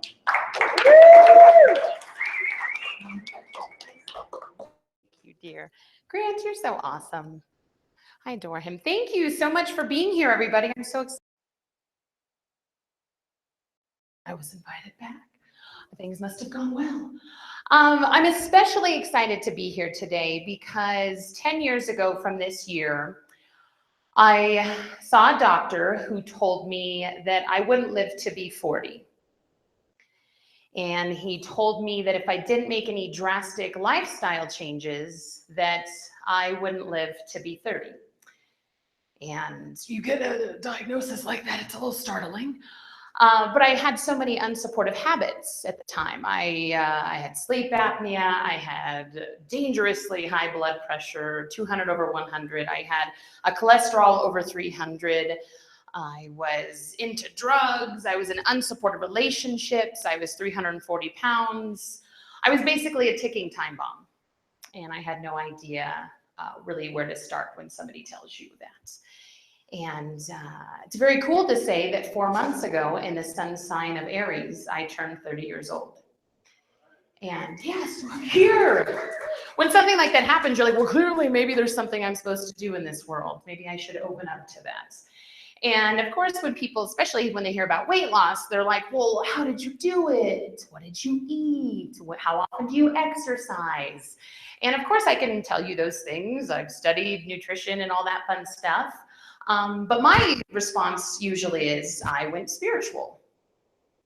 And when people hear that you went spiritual to lose weight, they either think you're cray-cray, or you hear like the Price is Right loser theme, because they're like, no, it couldn't have been anything to do with that. And it had all to do with that. And it was a couple years ago, about 2 years ago, I started teaching spiritual weight loss classes. And I was starting to see that people were getting the benefit from it, but they were also really not seeing the connection of, well, what do you mean be spiritual to lose weight? So according to Merriam Dictionary, being spiritual is simply engaging in the force within you that gives you life, energy, and power. That's within all of us right now. So if you put your hand on your heart, so go ahead, everybody, put your hand on your heart. We're not going to say the Pledge of Allegiance. Your heart is beating, and you don't have to ask it to. Your eyes are blinking, and you don't have to ask it to. Now everybody's super aware that they're blinking. And your body's digesting, your intestines are working, and blood is pumping. There's an intelligence within us. If any of us are to fall today and get any bruises or get any scrapes, the body knows to heal. I got this scrape earlier this week, and I got new skin growing over it. It's almost gone, and I didn't have to ask my body to do that. So when we look at things like our health, whether that be weight, whether that be illness, why would that be any different? Why could we not release things that are living in our heart or in our spirit or our soul? Why can't we release that off the body? And I don't teach weight loss. I'm a neurolinguistic programmer, so I teach release. Because when the unconscious mind hears the word lost, what does it think? Exactly, oh no, I gotta find it. I lost my wallet, I lost my purse, I lost my dog, I lost my children. You'll find it. You'll seek until you find it unconsciously. So I would lose, 60 pounds, and then I'd get 80 back. I'd gain 80 or 90 back. And that's because I didn't get to the cause. I didn't get to the cause of what the weight was. So I'm not here to stand up here today to tell you that everybody in the world needs to lose weight, because that's definitely not the case. It is, does your body match your soul? And if it doesn't, then we engage in a different conversation. So we're going to talk today about weight release, What does that mean? The first part we're going to discuss is engaging in the power that already lives within you, the force within us. It's making us blink a lot. We're then going to talk about how our life changes when our beliefs change. And then the third part we're going to discuss today is we have to meet the divine halfway. So I'm telling you, you can lose weight by being spiritual. I'm making a lot of claims up here, but you can, it's like with any type of law of attraction, any type of intention we set out there to manifest. You have to meet this force that is within you, without of you, that is around all of us. You have to meet it halfway. That's part of the human experience. We're spiritual beings having a human experience. I think I'm probably preaching to the choir here about that one. And when we can do that, everything transforms. It's kind of like when if we were to like move out of our house and we would get a bunch of boxes and then just wait for something to pack them. It wouldn't happen. You would never really move. Nothing would get going. So bring the boxes in and let's get moving. So how engaging within you, how does it apply to releasing weight? And I do want to say, first and foremost, weight is not always physical. Weight can be eczema. For a long time, I had eczema even after I released 150 pounds. It can manifest in so many different forms. So people will come to my workshops and my classes who are like a size 1, but they have weight. They're just storing it and carrying it differently. So this can be mind, body, or spirit. So engaging in the force within you. So how does this apply? It was 6 years ago, just this past May, that I spoke to the divine for the first time. And I didn't look at it like that. I thought I was just kind of having a weird out-of-body experience. So this was 2010, and I was 340 pounds. I was bulimic. I was a cutter. I was pretty much anything. I had everything except for diabetes and cancer. I had all kinds of illnesses, and I was taking care of 2 very sick parents. My dad had congestive heart failure, dementia. My mom was going in after surgery because her body was just eating itself alive. So genetics did not play a part in my favor. And I was in an unsupportive relationship with a man who loved me because I was obese, and all I ever wanted was to be loved. So there was this weird confusion going on within myself. And it was my nightly ritual of confessing my edible sins to the porcelain god, AKA the toilet. And I had flushed the toilet and I caught a glimpse of myself in the toilet. And I was so startled by the person that was looking back at me because I didn't recognize her. Didn't recognize who I'd become, what I'd allowed my life to become, and just how unhappy and disconnected I felt. And I had been thinking about exiting this world for a long time. And my mom was addicted to prescription drugs for years, so I knew I had a mini pharmacy in her bathroom, and then I could come up with some sort of cocktail to end all of the pain that I was feeling. And I knew it'd be easy. And then I started planning, like, well, I should do it in this room so that it's easier to transport me out because I'm so large. And I started getting serious that night. And all of a sudden, I heard a voice that said, what if this time could be different? What if this time could be different? And I thought, it can't be different. I've tried everything. I've done all the diets. I've done the grapefruit diet. I've done the egg white diet. I've done the Atkins, the South Beach, the Weight Watchers, the starvation diets. I did drugs, and I was still the chubby girl that was eating. Like, nothing stopped. Because I didn't know what I was truly starving for. So in that moment, I heard that voice, and I'm like, it can't be different. And again, it posed itself. What if this time could be different?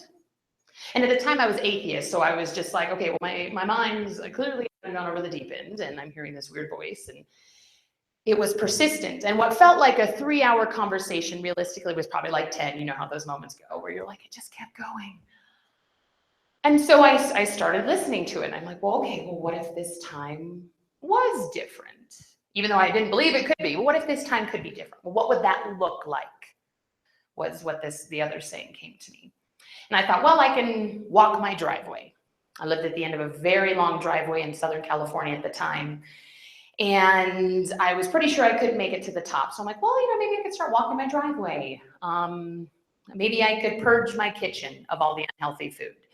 And like that had worked before. You know, it's you get all inspired. You're like, I'm going to throw away all the corn dogs and the soda and the Twinkies, and this time it's going to be different. And then you find yourself 2 days later going to the grocery store and just buying all of the things. And that was my pattern. But something inside me said, give it a whirl. Maybe this time could be different. So the next day, put on my 4X sweatpants and get my sneakers on, and I'm like, okay, I'm going up the driveway. So I start trekking up the driveway. But I couldn't make it. I couldn't make it. I could make it about halfway. And it was like, okay, this is my new life's ambition. And it was in those moments of me trying to make it up to the top of the driveway that I started to have a different conversation with what I thought was myself, but it was this connection I had with something bigger than myself. Started to look at how I was showing up and what was I really hungry for. And this other phrase, starve the ego, feed your soul, came in. And I'm like, what is going on? What are these voices? I literally thought I was crazy for a while. What's happening? And I remember when I got to the top, and it was such a level of pride. And as simple as that may sound to so many people, like making it to the top of your driveway, maybe like the length, it's not even, I don't think, a length of a football field. We went recently and it wasn't even that long. But it felt like a league for me. Start looking at, well, what if we stepped into the discomfort? Because we are so powerful. Like, I love that quote. You probably all have heard it by Marianne Williamson. Our deepest fear is not that we are inadequate. Our deepest fear is that we are powerful beyond measure. And when we step into a power like that, it's intimidating. It can be initially. It's like, well, who do I get to be on this side of my fear? I'd rather just know this side because this is comfortable and this is safe. And that's normal. But it made me start wanting to step over and say, well, maybe this time could be different. So it became this thing where, okay, well, maybe I could walk the neighborhood. And that became my life's ambition. And I would only walk in the mornings and the evenings because I was embarrassed for people to see me. And I would just push myself. And I just took that attitude and I took the divine with me. And I would, say my affirmations, which I didn't even realize were affirmations at the time. And I have used that force within me that gives me life, that gives me energy, that gives me power, that intelligence inside every single one of us that is keeping your heart beating, that is making you blink, that is allowing you to digest your food and heal your body.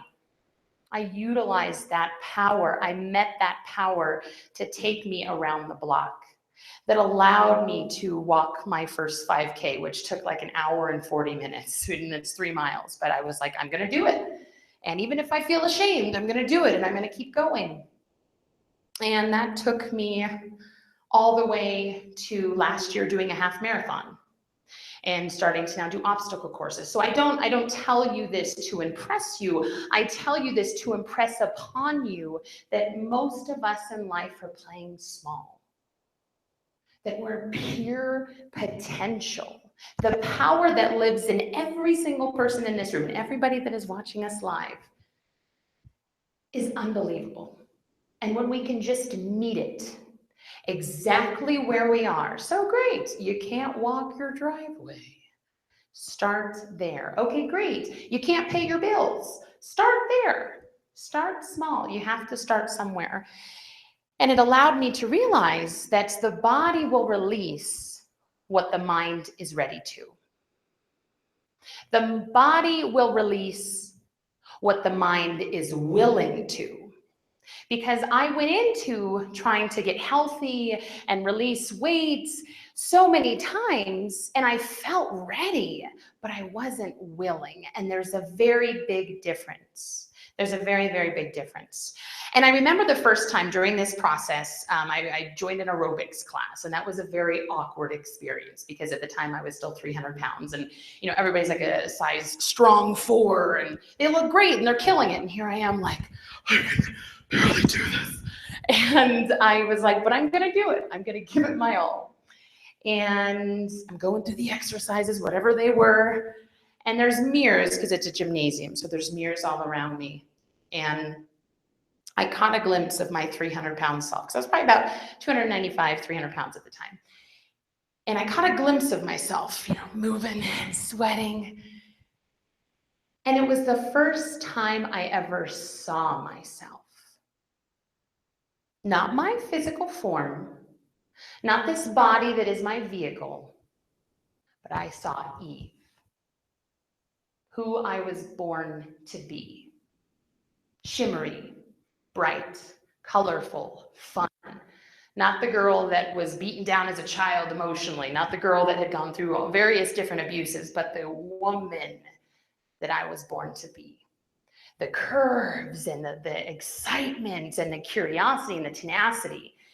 And it was probably one of the most unflattering moments of my life, because I'm like, my stomach's hanging out and I'm wearing huge clothes, but I met myself and there was nothing wrong with it. And it was such a gift I was able to give myself in that moment of getting to see who I am. And we are offered that. So like I said, for some people, it'll resonate with you, but it won't be about weight for you. Maybe it'll be about releasing a belief, which we're going to go through in a little bit, from your childhood, or belief that your boss gave you. But I invite you to give that opportunity to yourself and ask for it. Ask for these awakenings. Ask for these transformations. Be willing. Be willing, because we're all here. We're clearly all open. We're all pretty curious about this kind of stuff, but be willing. And I'll encounter a lot of people, who they'll hear this, they'll come to my workshops. They're like, yeah, but I just really love like hamburgers. And I'm not here to knock hamburgers, because hamburgers are the bomb. Let's just, right? Okay, can I get an amen? Woo, exactly. We're supposed to enjoy food. So I'm not here to be any type of food Nazi of any sort. But they're like, but I can't give it up. Like I like this, but I really can't give it up. So, why can't I? And that segues us into the second part of this is your life changes when your beliefs do. And that's a belief about anything. And I mean, again, I'm preaching to the choir who's presently here and who's streaming us live. We want to transform. And we love those phrases and memes on Facebook and Instagram. We all post them. We all like them. And to step into that is an entirely different conversation. We're human beings, not human doings. And I remember when a mentor told me that, long after I'd lost all the weight and realized I still weighed 340 pounds in my mind. He said, I acknowledge you're an Aries, and I acknowledge that you're all about go, go, go, but you are a human being. And if you want to have something different, you have to be something different. And it was like, what? But can't I just isn't there a formula that I can just follow this and it'll all just unfold? And yes and no. And I love Joe Dispenza. I'm sure some of you are familiar with him. He's a part of What the Bleep. He wrote the book, Breaking the Habit of Being Yourself. He's a part of The Secret. And he says, as we think certain thoughts, the brain produces chemicals that causes you to feel the exact way you are thinking. So if we were to close our eyes and just start thinking about happy things, like, oh, that sweet memory, maybe for some of you it's your children, maybe for some of you it was your most recent vacation, you start to feel that. It's like when we go to movies and they move us because we're thinking about it. The same thing is true that if I were to tell you to close your eyes and think of that one person that you just can't stand, or that person that said something to you that affected you so deeply, you'd have a state change. It's how the body, mind, and spirit works. So even think of it in the context of if you were younger, whether that be childhood, tweens, teens, young adults, somebody told you you weren't good enough. And at first you're like, ouch, ow, why would you say that? And then maybe you hear it again.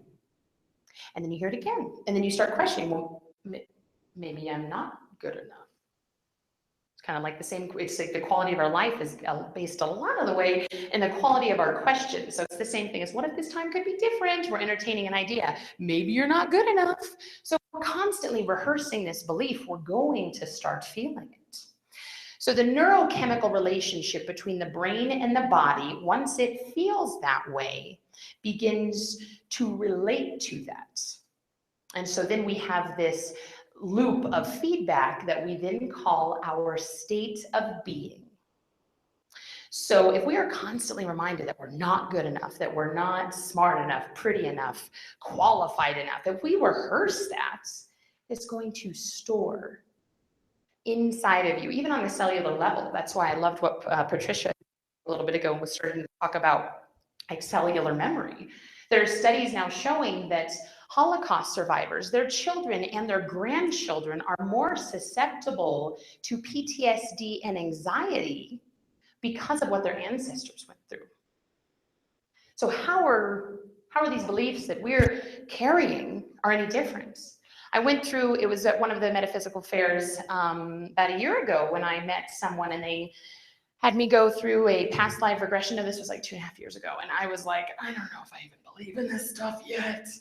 And I was open, but I didn't know if it was my truth. And I discovered that a lot of my baggage that I still had even after I released 150 pounds off my body, a lot of the baggage I stored in my heart still about myself were things I carried from my mom.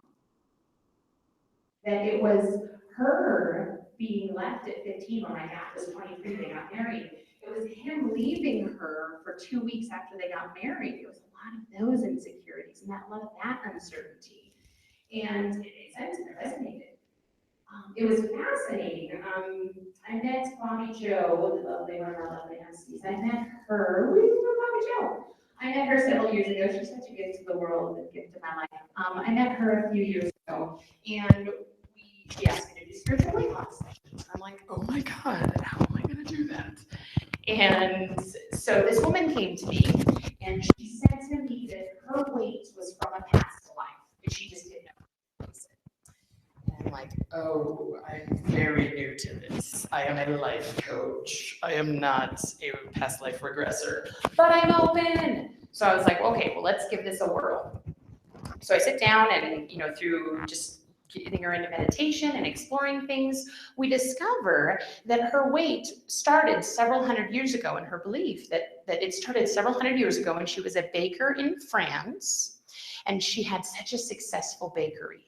And people from all over would come and they would get, she was most well known for her warm chocolate croissants, but they'd come for all types of pastries. So she associated in this life success with sweets.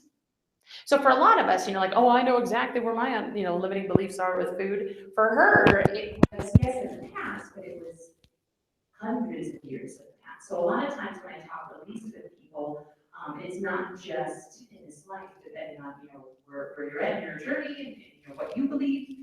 So for her, I was like, perfect, we can work through this. And we were able to release that, okay, at one point, this is what it was tied to, because her bakery burned down in that life. And so her family was left with nothing. And so in this life, she could not get enough sweets with fear that this would happen to her again. And for her, it was such a freeing experience. It was so cool. It was like, whoa, I never even thought that could be a possibility.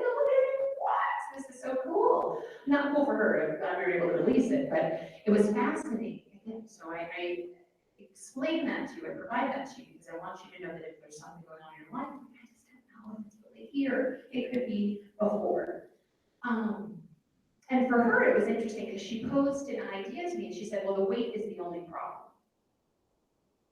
And the weight is not the only problem. The weight actually isn't the problem. Having excess weight on your body is not the problem. It's just the effect. There's nothing wrong with it. We live in a culture that shames you into thinking if you are larger, if you're too small, there's something wrong with you. No, there's something wrong with that attitude. There's nothing wrong with you. You have nothing to release if you don't want to release it. But with her, it was starting to get me to think, well, what is causing the effect? What is causing the effect? So we live in a society that always treats effects. We need to get to the cause. Because with like Louise Hay's work, what I'm sure again, preaching to the choir, I'm sure many of you are very familiar with Louise Hay. And when we look at things like overweight or even underweight, being overweight is protection. We look at it as shame, we look at it as ugly, oh, it's bad, it shouldn't be this way. Simply for some, it is protection, it is running from feelings, it is insecurities, it is self-rejection, it is seeking fulfillment from an outside source. And for myself, that was 100% true, that even when I had, maybe this time could be different, this moment, and I lost 150 pounds in 11 to 13 months, it was like, yay, I did it. And then I didn't realize that I still held 340 pounds of baggage on my heart. And so that was an entirely new mountain to climb over. I'm sure many of you have seen the iceberg. It talks about your conscious and your unconscious mind. So the iceberg is the top, and that's your consciousness, what we're aware of. And then when you look at the bottom, underneath an iceberg, there's a lot of stuff underneath. And then it's your unconsciousness. So when I talk a lot, like when people hear that, like, I'm not trying to protect myself, like, I'm not insecure, I just love corn dogs. That could be the case. I don't blame you, but there's unconscious things generally going on. Again, does your body match your soul? That's usually when somebody starts saying, this doesn't apply. Simply start with, does your body match your soul? So when we start to address the unconsciousness, it's really when we start pulling back the layers of that unknown. And it's like I said many times, it's not always physical. So what do we do from there? Okay, great. I acknowledge this unconscious, I acknowledge all of this. What do we do? It's about alignment. And it starts with your beliefs. Because when our beliefs change, our habits change. Like what you believed as a teenager, in a lot of ways, probably is not what you necessarily believe now. Like there's certain personality traits that you've definitely kept with you, but there's a lot of things that you have let go of. It's like that was so unrealistic. I can't even believe I believed that at some point. But it was part of your aggression. So when you come into alignment of what we truly want, there's lots of different ways of doing this. First, we have to acknowledge. We have to give it an acknowledgement. A lot of times we have to set the ego aside for a moment to do that. One of the easiest ways to do that is through meditation. But I wanted to do a visual example today of kind of what this release looks like. Because I'm going to be doing a workshop today. If workshops are on time, it should be at 5 o'clock. On weight release, and we're gonna, everybody in there is gonna get a rock, and we're gonna go through a couple different methods. We're gonna release something. So it doesn't have to be weights. It could be, person in your life that really isn't supportive. But I would like to ask for someone in the audience to come up to demonstrate the example. Who's feeling bold? Don't, I'm like, Tracy, you are already here. That was amazing, even before, I know, doesn't want to stay. Do you want to do it? You want to Sure, do that? I'm already Cool, here. you're already awesome. Thank you. So, yay, give Tracy a round of applause. We love her. Oh, don't worry about it. You're going to have some fun. Tracy, there's no white back. There's only dark backs. Oh, light one? Well, there you go. What's behind door number 1? A new car. So that represents you coming into this earth. Some would say, oh, I'm empty. No, you're a clean slate. Okay. You are open for anything. Oh, okay. So when we first come into this world, we're not prejudiced, we're not racist, we're not insecure, we're not self-sabotaged. We're open for whatever we start to gather along the way. So just shout out to me some things that we might gather along the way, early years in our childhood. It may not be the most supportive things. Don't be shy, people. You can be quiet for a while. Doubts. Here we go. There's a good doubt. It's kind of like trick-or-treating, but for your soul. What else? Shame. Oh, God, we need a couple of those. Let's find the right one for shame. There's a lot. Shame. What else? Abandonment. Oh, my goodness, yes. We don't. Got to take that. Yeah. Abandonment. What else? Abuse, my goodness, yes, abuse, and of all different types, physical, mental. What else? Burden, oh my goodness, all kinds of those. Get a couple of those. What else? Say that again? Responsibility. Oh, God, I gotta pay bills. We'll give that one a big one. There's a lot of that. What else? Keep them coming. Fear. Oh, the worst of the F words. Big old fear. What else? What was that? Rejection. Gosh, right. Rejection. I heard something over here. Hunger. Thank you for saying that. That's hunger of all levels, being physically hungry, emotionally hungry. What else have we gathered that might be unsupportive? What was that? Guilt. Oh, guilt. There's a lot of it. It's filling out everywhere, everybody. Guilt. And let's do one more. Sadness. What was, okay, we'll do two more. What was that? Distrust. Somebody say not good enough? Yep. Ugh. Okay, now Tracy, go ahead and put that on your shoulder. Then you get to hang out for a little bit. So that's a lot of baggage. Why not? Why don't you want to hold on to it? Because it's heavy, but why would that be a problem? It's hurting my back. Because it's hurting my back. Does that sound familiar? My hands. It's hurting my hands. Yeah, this girl's like, amen. Somebody is speaking my language. Circulation's cutting off on my fingers. I'm like everything you say, Tracy, I'm gonna say. Okay, let's back. See, cope. See, but we figured out, we just switch hands. It's not so heavy on this hand because I've only been carrying it on this side, so I'll just carry it a little bit longer. So just hang out for a few, Tracy. Then now it's in my back. Now it's in her front. So then that's shifting your beliefs. So she's holding on to a lot of our beliefs, and we'll talk about that a little bit more in a moment. But Tracy's just gonna hang out with us and be part of the star of the show for a minute. So the last piece of this is meeting the divine halfway. So we've got all these lovely little packages full of goodness. There is good stuff that we do pick up along the way too. I'm not here to just be like, clearly all of you live a horrible life. You're all optimistic, curious, beautiful people. So what if this time could be different? If nothing else, I want you to walk away with that. What if this time could be different? And that's simply, if we break that down, you're simply asking a question and waiting for an answer.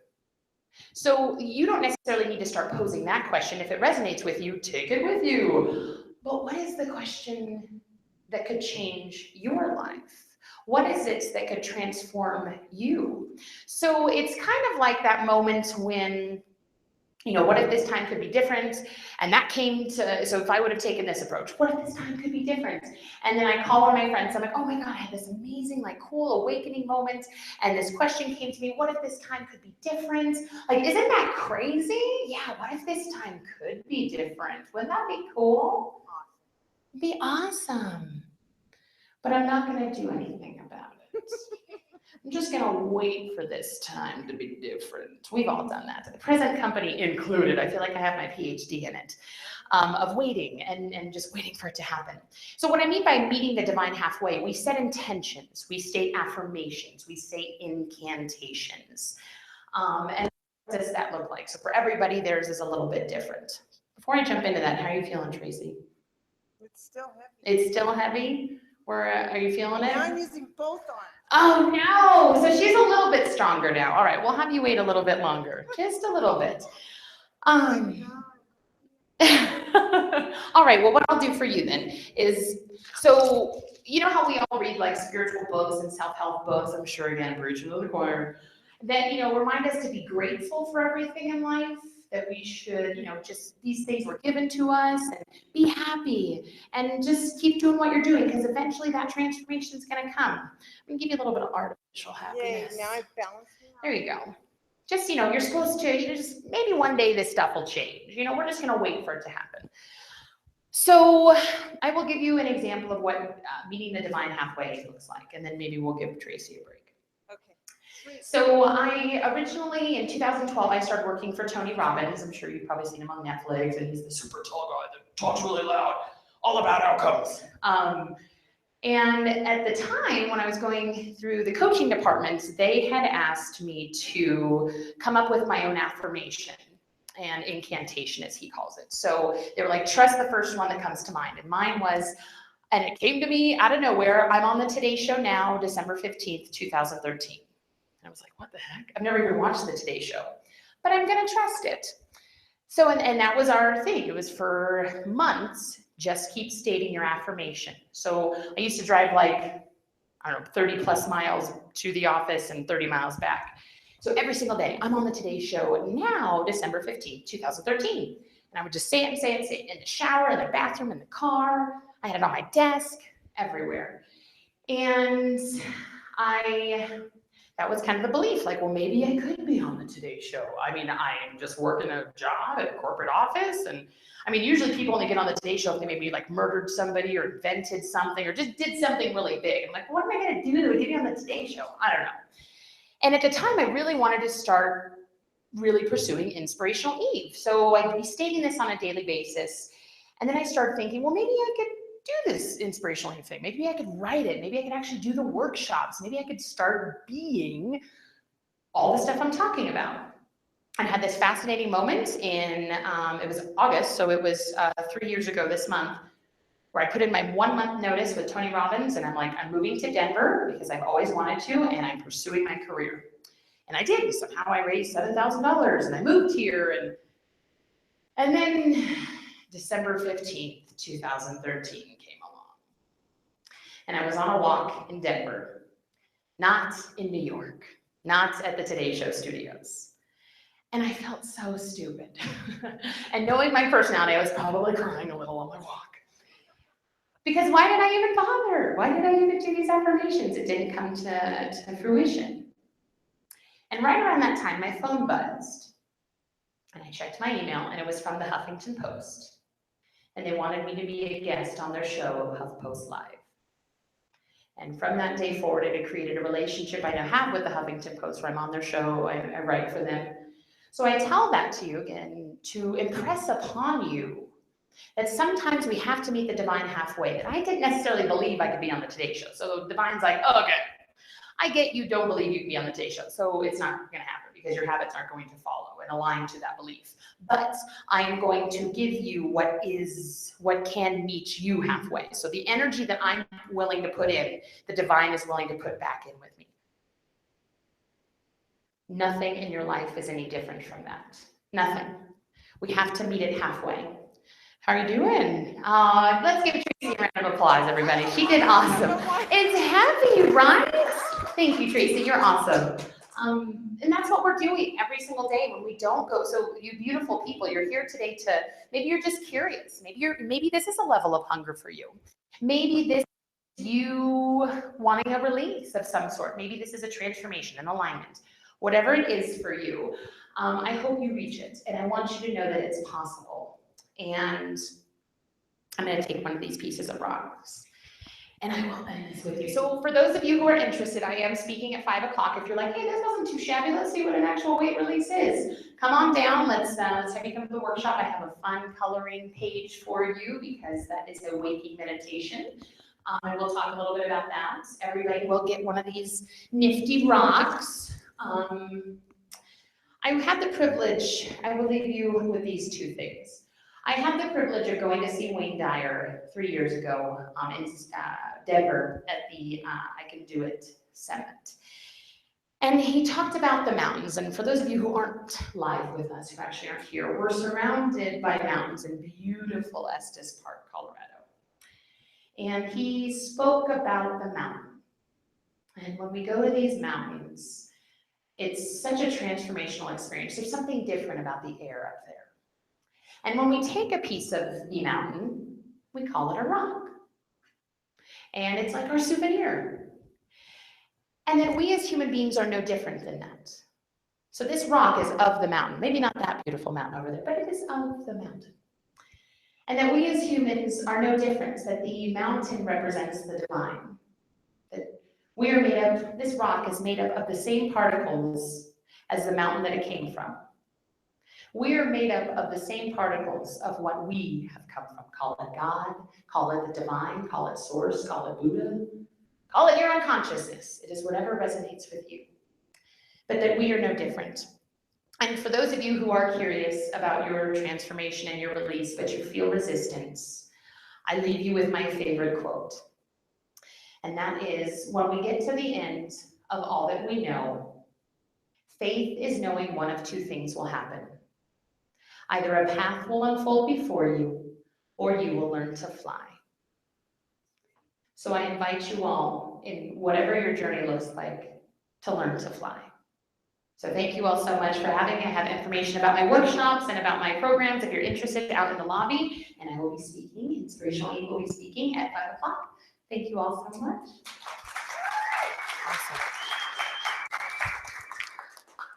you, puppy.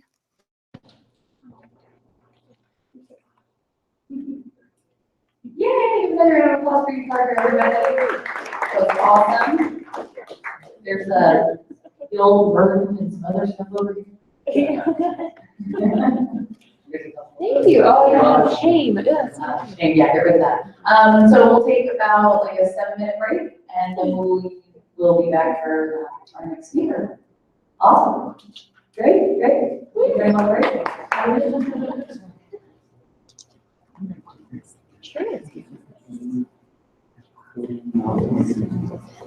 Yeah, sure. Should we go to your locker? Okay, yeah, oh, right, repeat. Sure. Okay, so she'll sit. So we'll bring Rob.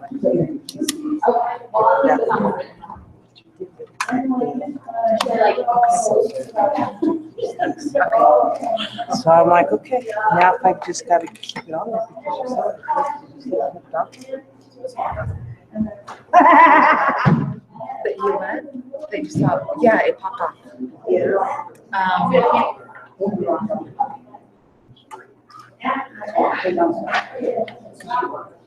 What if I do a real thin layer of some double-sided tape? Right, like in Oh, here. okay. I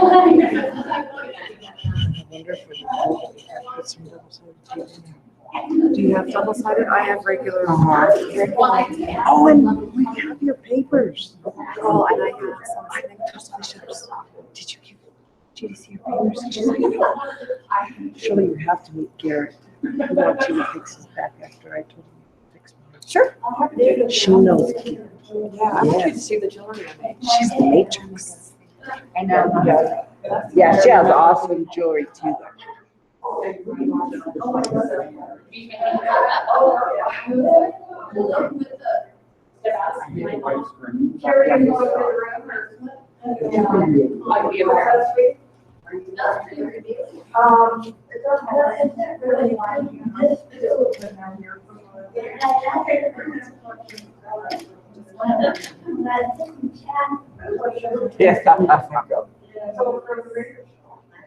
That's it. Action shot. I love it.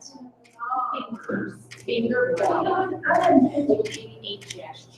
know how to make a peace sign in Braille like? No. Sign language.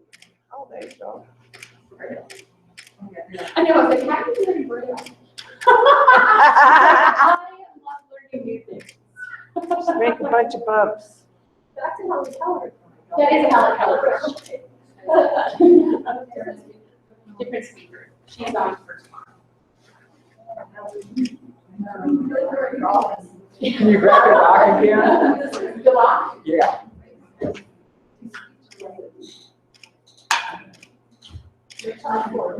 There you go. You want to feel like you're right for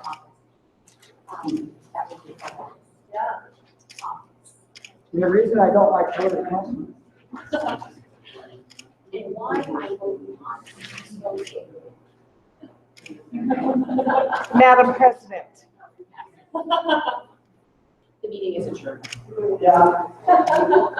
Oh, should we get Tracy up here? Or did you go picture? I was like, That's you can right. do anything. And then I don't even think I was on the news. I have it so. That's right. Did you get it? Well,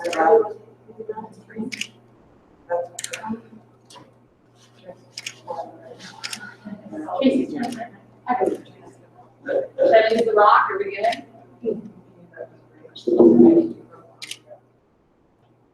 You rock, girl. Maybe this time.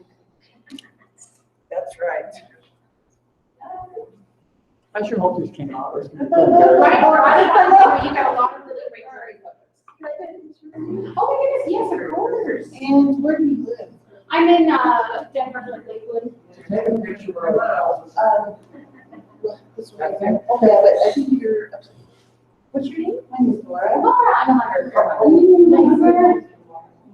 something like crazy. Okay. Technology, just. There you go. And then just get the big old button. Come up here. Can you get a little closer so they're the same time? And we need to fix that cloth feet. Oh, somebody already did, never mind. I'll take them all to both of them.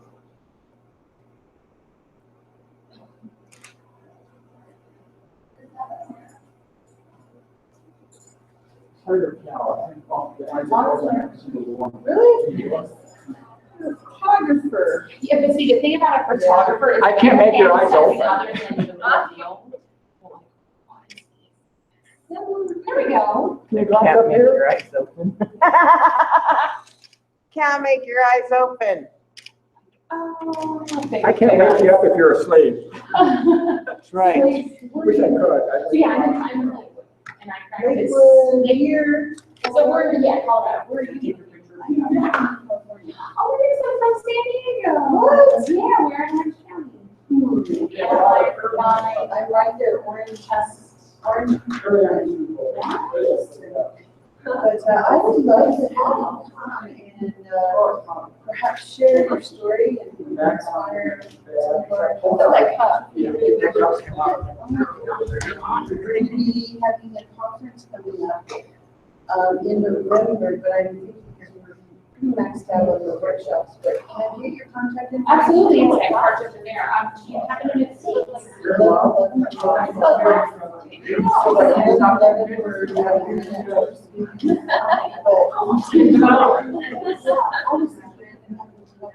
And I just sent a message to the director of the YMCA to start doing partners with you because what I want is they want to bring more of a spiritual element into the YMCA.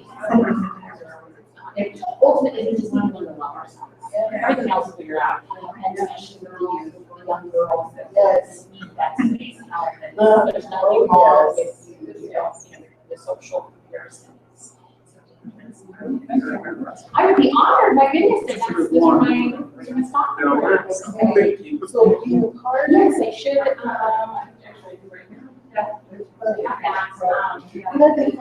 Oh my. That's where How long? it took me 11 months. 11 months. Yeah, because I started in May and it was left. Oh, yeah, definitely. It was actually probably more like 10 months. 10 months. Because it felt like the first 100 pounds fell off by the starting in May.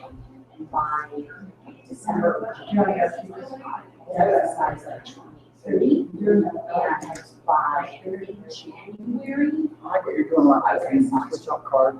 Yeah. so that is 16 now.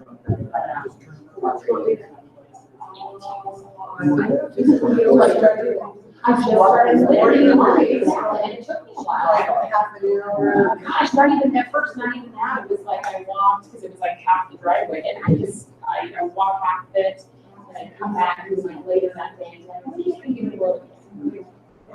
It's just the first. Yeah,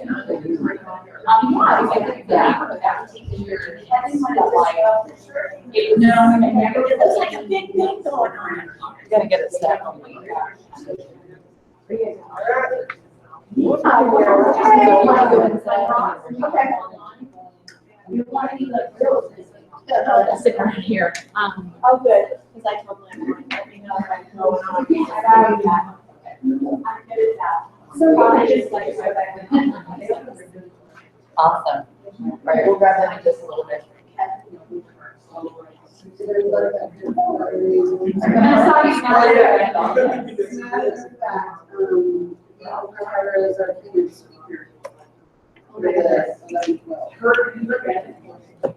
Okay, are you next, Susana? I'm next. Yes. Are we excited or what? I know, always when I go to my water. Always. Now, which ones could I just have charging? Yeah. You know, it's like water. Oh, but it used to be. That's for me that had to explore a relationship.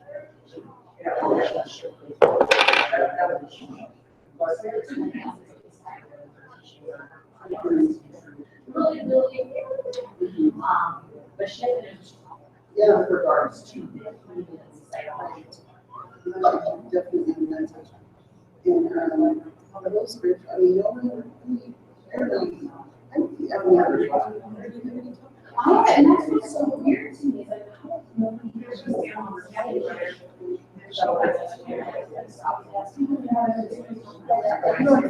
I am, yes, it's social media, on all social media. I just get it, I have it. You just like,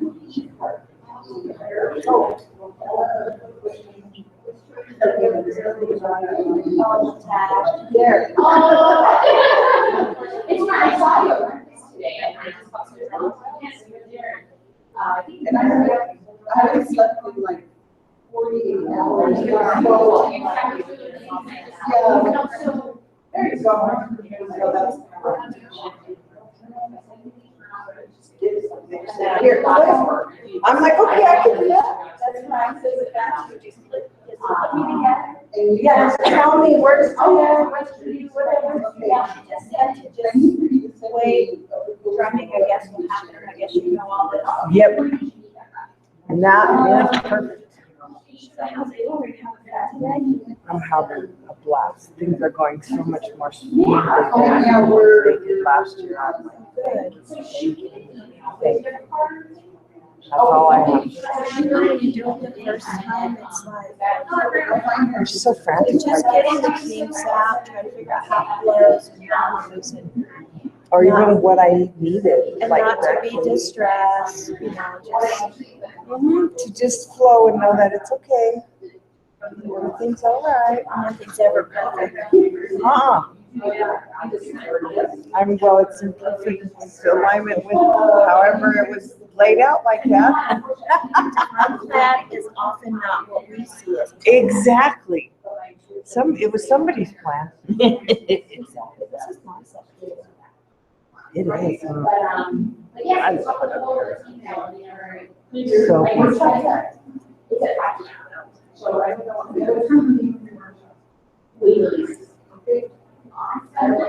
Linda, you're awesome. It's nice to meet you. You're so awesome. All right. Gotta go get my copies real quick. I will. I'll come see you in a few. All right.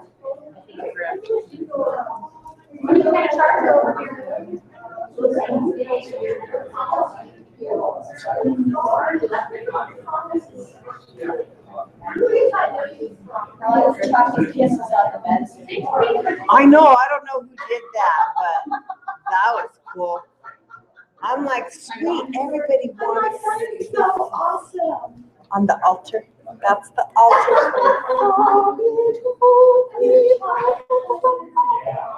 I thought that was so cute too. It was like, that is every circle. Everybody needs chocolate in their life. Exactly. All right, see you later.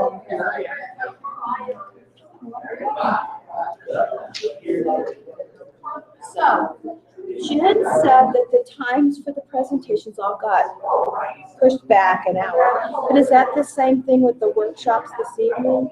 Okay. I was getting two different stories with that, so. No, they haven't changed. Okay. I was just checking with you. As far as, well, you know what, I can't say that. I just have only been notified of the main room because they know I'm not doing breakouts. Look on there. I know, but, okay. See there's scratches, because I know Granddaughter Crow got switched. Okay, so I seem to be the same. Okay, yeah, she's got a line through her. And then she's moved to tomorrow. Yeah. Okay. But those are the only ones I'm aware of. But breakouts are. Okay. Okay. Sounds good to me. I tell Felicia, she's excited to kind of re-meet you now that she knows that you do work with the kids and stuff.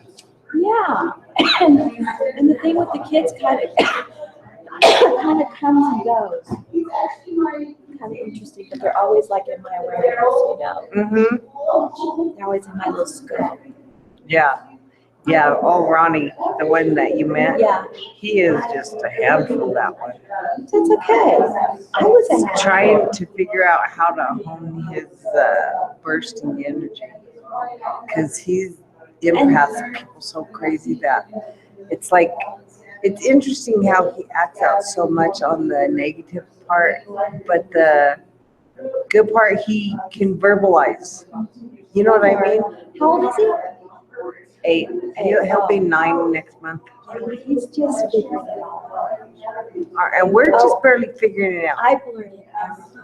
When I was a kid, it was like, Yeah, that's him. I blurted everything out, and my mom would always tell me that was inappropriate. Because you know how adults are when they can't finish their sentences, they have in their head. And I would finish not only their sentences, sometimes with their conversation. Yeah. And my mom would be like, adults don't like that. I mean, that's not appropriate. And you're like, well, that ain't my fault. Sorry, just like, bleh. That's hilarious. Yeah, that's how he is. Yeah. And things would just pop out. And they would just go, and how they would explain me is Tammy has a good imagination. That was always how it was explained. Yeah, but what's funny is that everybody else already knew it touched home too much for it to be imagination. You know what I mean? My family, was, well, I'm from Texas. I know. That's why I laughed because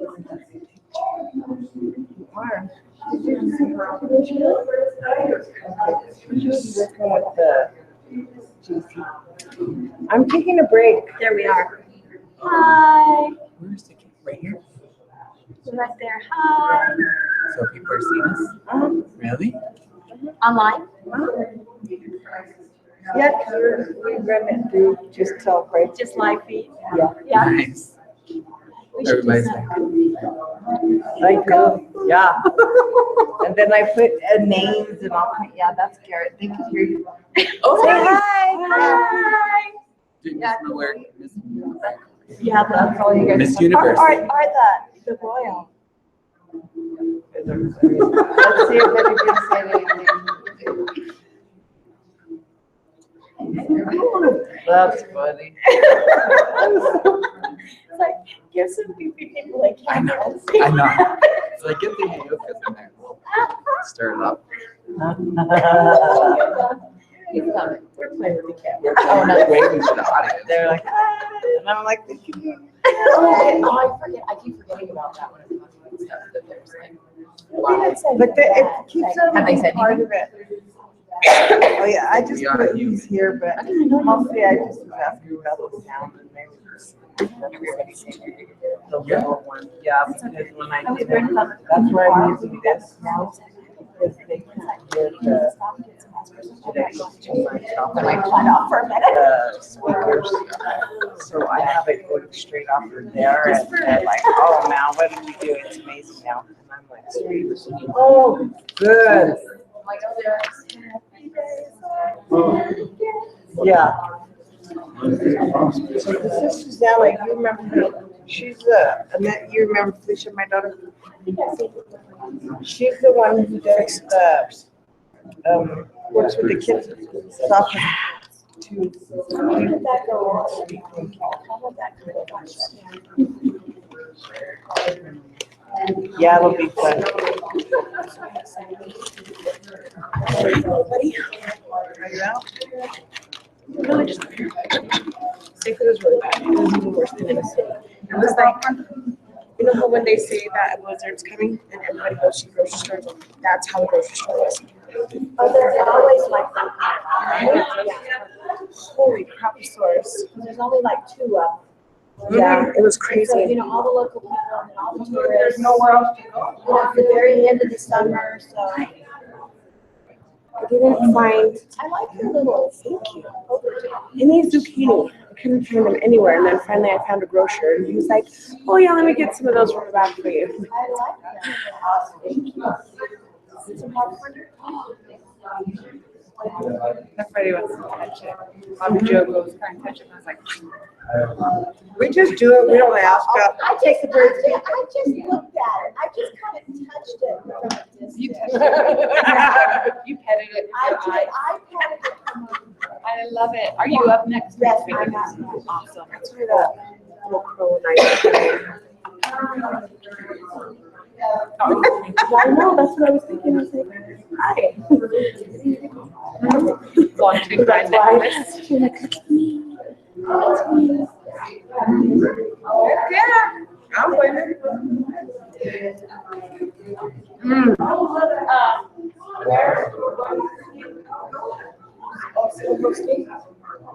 Bobby? No, not Bobby Joe. The guy. Oh, Grant, yeah. Yeah, because he's criminally ill now.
welcome back, everybody. Everybody get their naps in?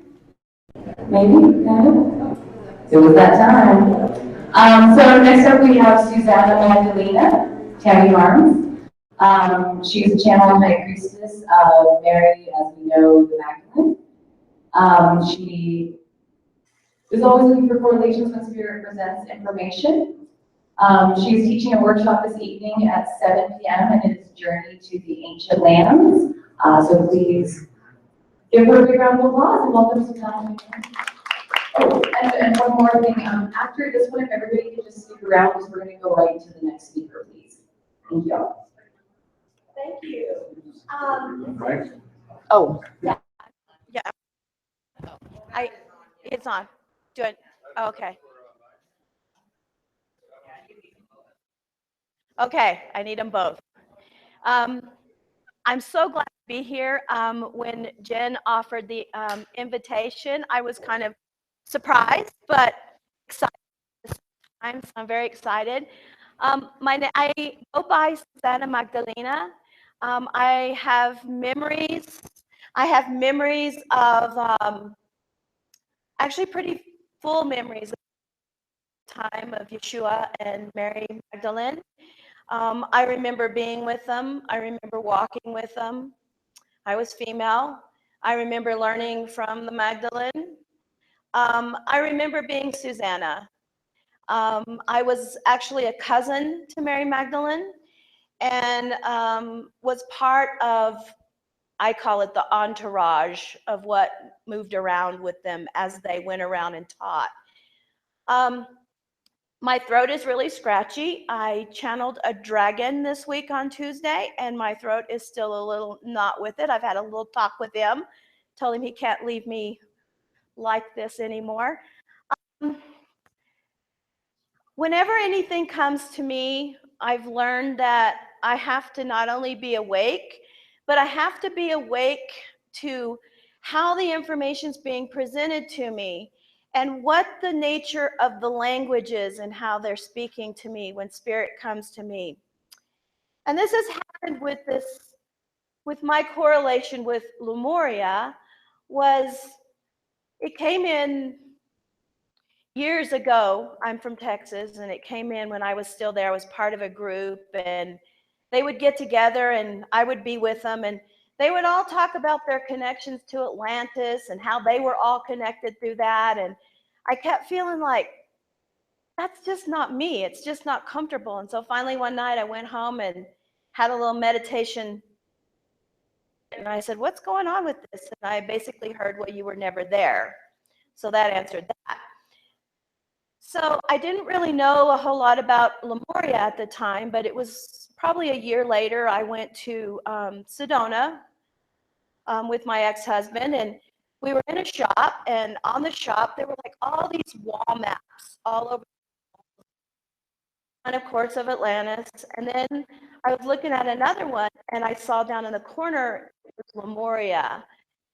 And when I started observing this map, I just knew that was where I was from.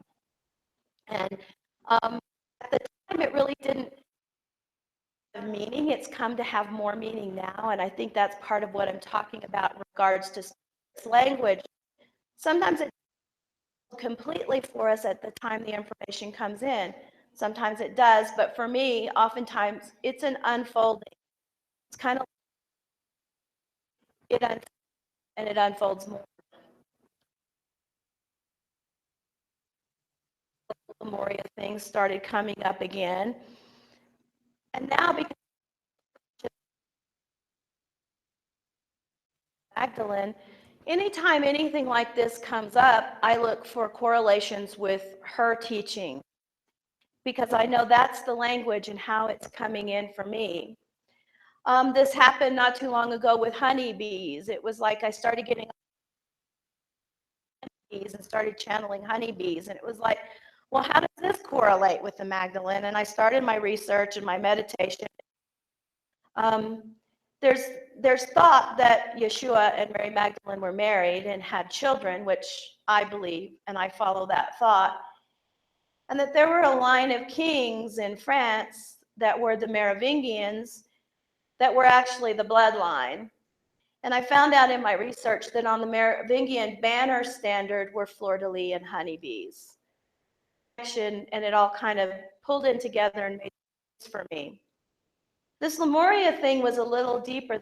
Like, how does this connect with the energy of the Magdalene? And she always, when she introduces herself, she calls herself Mary the Magdalene. She doesn't call herself Mary Magdalene, because the Magdalene is much a title as Yeshua the Christ, in that he was anointed and then called the Christ. She's the Magdalene and holds the divine feminine energy. When I started researching this through meditation, because this is not the kind of research I can find anywhere else, they started speaking to me through, I'm a Kabbalist, so a lot of times information comes to me of sacred geometry, it's numerology, it's got all kinds of different information on it, and oftentimes today.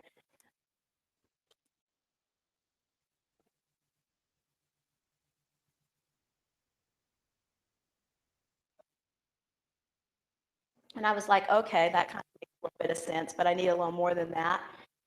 And I'm pretty direct with them anymore and tell them what I need, what I don't need, how I need the information to unfold for me to be able to explain it, or even to acknowledge it for myself.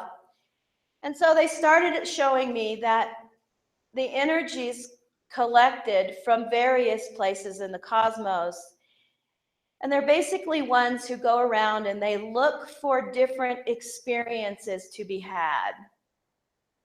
Well, at this point, they were looking to experience duality and what that meant. And so the planet of Earth caught their attention because there are so many varying aspects of duality here on the Earth. There are the plants that reproduce in different ways of duality. They split from a seed, they grow. There are different animal forms on the planet that show different aspects of duality. You know, some of our, like frogs and some of the amphibian life force actually holds both sexes and creates life from one form.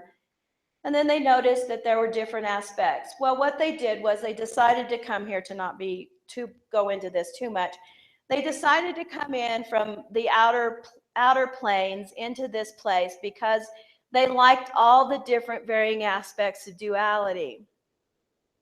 So they came to a place that became known as Lemuria, and they became known as Lemurians. But when they first came here, that was the first experience of duality. They referred to themselves to me when I was first hearing them from the cosmic source before they came here as an energy they were referring to as Merlin. And they weren't really referencing the Merlin energy to masculine, feminine. It was simply a word. It was just a Merlin energy, a magical energy, an energy of transformation. But when they came here and they first experienced the duality, the split, the first split was into masculine and feminine consciousness. And so they kind of showed me on the tree, because this is the masculine side of the tree, this is the feminine side of the tree. And so they kind of showed me that the masculine energy came in here into this point of the tree, and they continued referring to that energy as Merlin. But it took at that point. On the other side of the tree, in this spot, it came and was feminine. The masculine and feminine. They still wanted to experience this more fully, though. They wanted to truly become co-creators. And through this process, I started hearing another word come in. I started hearing the word Chielia. And as this word kept unfolding and I was talking about it in classes and different situations, I had someone tell me, they said, well, it's you're Chielia. And so I went a little further with this, and I thought at first, well, was this a name of who I was, or what was this? And they clarified this further, and they basically mentioned, they said that the Chielia means key holder. And I'm one of many key holders to the ancient mysteries of Lemuria. And there are many others out and about. We just haven't all found each other yet, and we may not, but just the knowledge that we're out there. And so this word has specific meaning. There's a frequency in the word Chielia that is a key to unlock the mysteries inside of each of us. So as I started exploring this more now with the added key information of Chielia, I saw this group of energies that came in here to experience duality. They still weren't sure how that looked to them. So they came in, they split off into that masculine, feminine consciousness, but it wasn't really formed yet. It was more of a consciousness because they were still so united in harmony, but they knew they had to split even further to fully experience being co-creators within the aspects of the masculine and the feminine. So they continued on, and they did what I see first is I see them almost reptilian at first. They had scales. There were all different types of forms they tried to take to see how they experienced it. But it still wasn't totally what they wanted. One of the things they noticed with this planet was that they noticed the plant and the life form, and they loved how beautiful. They loved the color, leaves of the trees, loved all of this. And in this amphibian type form, they didn't feel like they could go in such a way on how they wanted to be in form. So they continued on. They realized to truly become, they had to integrate the inhabitants. And there were already humankind on the planet. And so they more or less met with these, mingled with them, co-mingled with offspring so they could truly become co-creators. There was a complication in this, though, of the mixing of the energies. And for many of them, this was just too much. And many of them chose to leave. And they did this, again, they kind of showed me this through the tree again. This is kind of right here, a place of real harshness within this, within the physicality of what we live in. And it was just too hard. So the majority of them left, but some stayed. And that's the energy that we today, who have a connection with these ancient energies that are cosmic, we connect with in that way because we're part of those who stayed. And I believe this, and I believe it has come out in a variety of ways. It's come out through those who are connected with Atlantis as well, because some of them, when Atlantis came in later, again, the commingling continued to occur. I've been told, in regards to me, that in regards to the Atlantean energy, I really didn't commingle with that, but I was aware of it, and because of the awareness, brought that energy in somewhat so there's an understanding. Because you have to think, if we are all one on this planet and we're all co-connected and co-created together, we all hold the imagery and the memories that all of us have experienced wherever we have been. So even if I haven't necessarily been still part of Atlantis through my connections with each of you, that's available to us. I've also found that this strengthens, what I do is I empower, I'm here to empower people with information. And a lot of this has to do with the divine feminine. But it's not just the divine feminine alone. It's the divine feminine joining with the divine masculine so that we can come back to harmonious nature that was the origin of intention, was to find the harmony within the duality. So what happened with a lot of these energies, they came down, they kind of got lost here in this kingdom of this planet that we're on.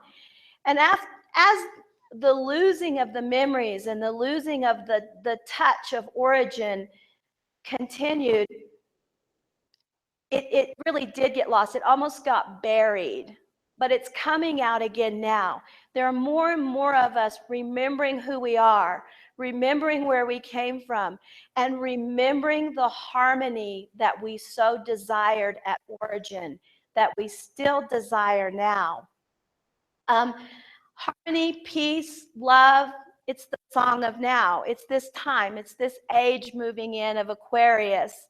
I mean, it was sung about in the 60s. It's been talked about forever. Well, it's finally here and it's on us. And we're still moving through it. I keep hearing people go, oh, well, we're in it. And we are partially in it. And is that whenever these ages come in, it's just happen overnight. And there's no real time frame. Like a 200-year time frame of it continually, of it moving in fully. And there was a time when I felt like halfway point at the halfway point. Now I feel like we've moved out of that halfway point side. But if you know in terms, we're on the dirty side of the storm. So that's why right now our world is so shooken up, why our world is so convoluted, is because we're on the dirty side of the storm, coming in of harmony and of balancing the masculine. I know that there's a number of people here in this room who are real conscious about this harmony and about blending the energies. And I believe that more and more as we find this inside of ourselves, first and foremost, and we find and we understand the divine masculine, the divine feminine in each of us as individuals, then we can reach out and we can come together in different types of partnerships where we pull in that divine masculine and that divine feminine so that that harmony of consciousness back into play. And this is why I believe so many of us are remembering today. When we were driving up here this morning, I kept hearing, awake? I'm like, yeah, I'm awake. Are you fully conscious? I'm like, I like to think I am. But ask yourselves that constantly to keep yourselves fully awake. Are you awake? Are you awake consciously? Are you awake unconsciously? Are you all the little tidbits that the universe is providing at this time? Are you responding to it in the way that it's reaching out to you? Just do a check every now and again and see how you're doing. And are you seeing the language? Are you understanding the language? This is one of my languages. I see numbers. Certain numbers show up, mean certain things, and it doesn't necessarily mean what I read on the internet. It's what it means to me. So when people come to me and they say, oh, I'm seeing nines everywhere, I'm like, okay, inward and research what that seeing nines everywhere means to you, not necessarily all the information we have at our fingertips, because that's somebody else's information. 16, it's an amazing year. It's a year of an 8. It's harmony, it's flow, it's unity of everything moving. And here,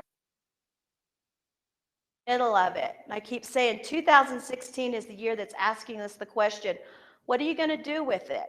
You've been to classes, you've read books, you've done this and you've done that, you've traveled, you've done all these things. What are you going to do with it now? Are you awake? Are you conscious? Do you know who you are, what your purpose is, what you're going to do with it? Because that's the time. That's this age that we're in now. And it's forcing us into action. If you haven't felt the call to action, it'll come because you're here and you've asked for it. And if you've asked for it, it'll happen. I also work with tarot from a number of different ways to look at it. I used to, when that Tower card would show up, I would go, oh my God, not again. But now I'm saying, bring it on, because the world is, it would stay the same. I wouldn't learn, I wouldn't develop, and I wouldn't be able to send that energy out. And when that shakes me up, okay with it, better with it now, because that's kind of cataclysmic. But I've learned how to move with it and how to, I'm not going to say be in fear of it, but to kind of be wary of it. Now I'm just like, okay, it's part of the process. I think, again, that's what many of us are in now, personally, on a personal level. We're on that backside of the storm. We're on the dirty side of the storm. It's going to shake us up. But remember, in this energy of chaos that's around us is the most advantageous point for each of us to take from it and create whatever it is that we see and feel the world needs. We're co-creators. If we're co-creators, we can take anything and make it into something beautiful and harmonious. This evening, when I do the workshop, I'm going to go more fully into connecting with the energy of Lemuria and of feeling that energy, of understanding that energy. And even if you felt it before, to pull it in more fully so that you can feel the beauty and the harmony that comes from that energy source. It's still here and it's still alive on this planet. I most feel it when I'm in Hawaii, and I think that's because that's the land. We can connect with these energies anywhere we are.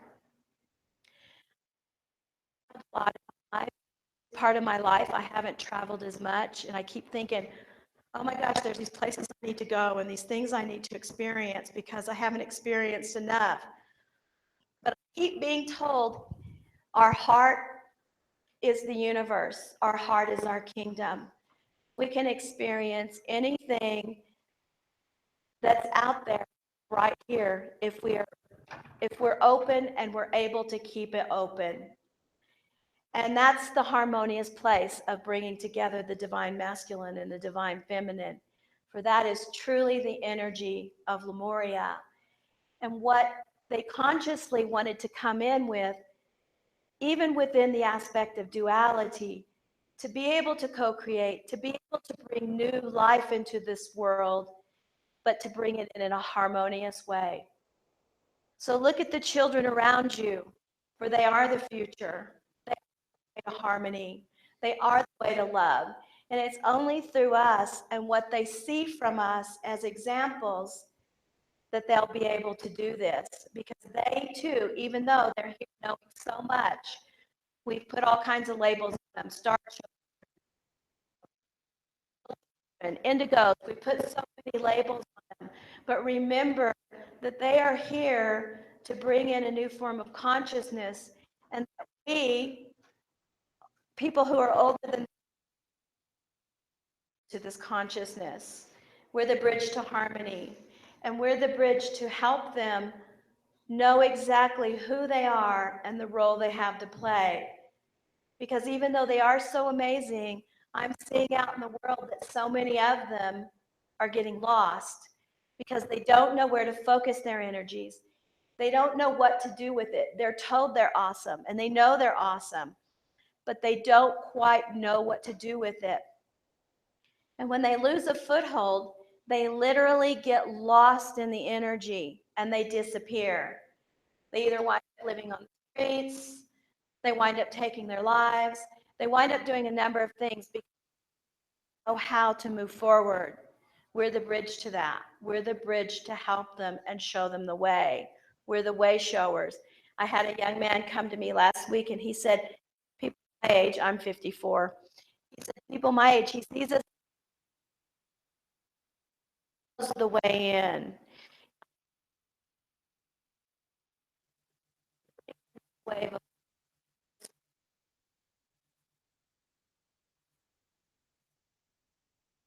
feminine have to work together, because there's been times in our history where it's been fully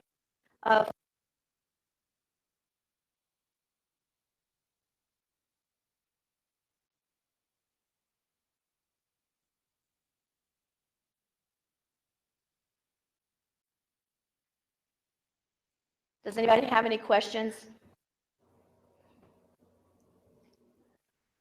No questions? Anything you want to bring up? It's a big giant one. He was I had a person come for a session, and I do channeling sessions, and I channel, so I channel different energies, and this dragon came in, and he was huge. He was red and gold and orange and just so majestic. And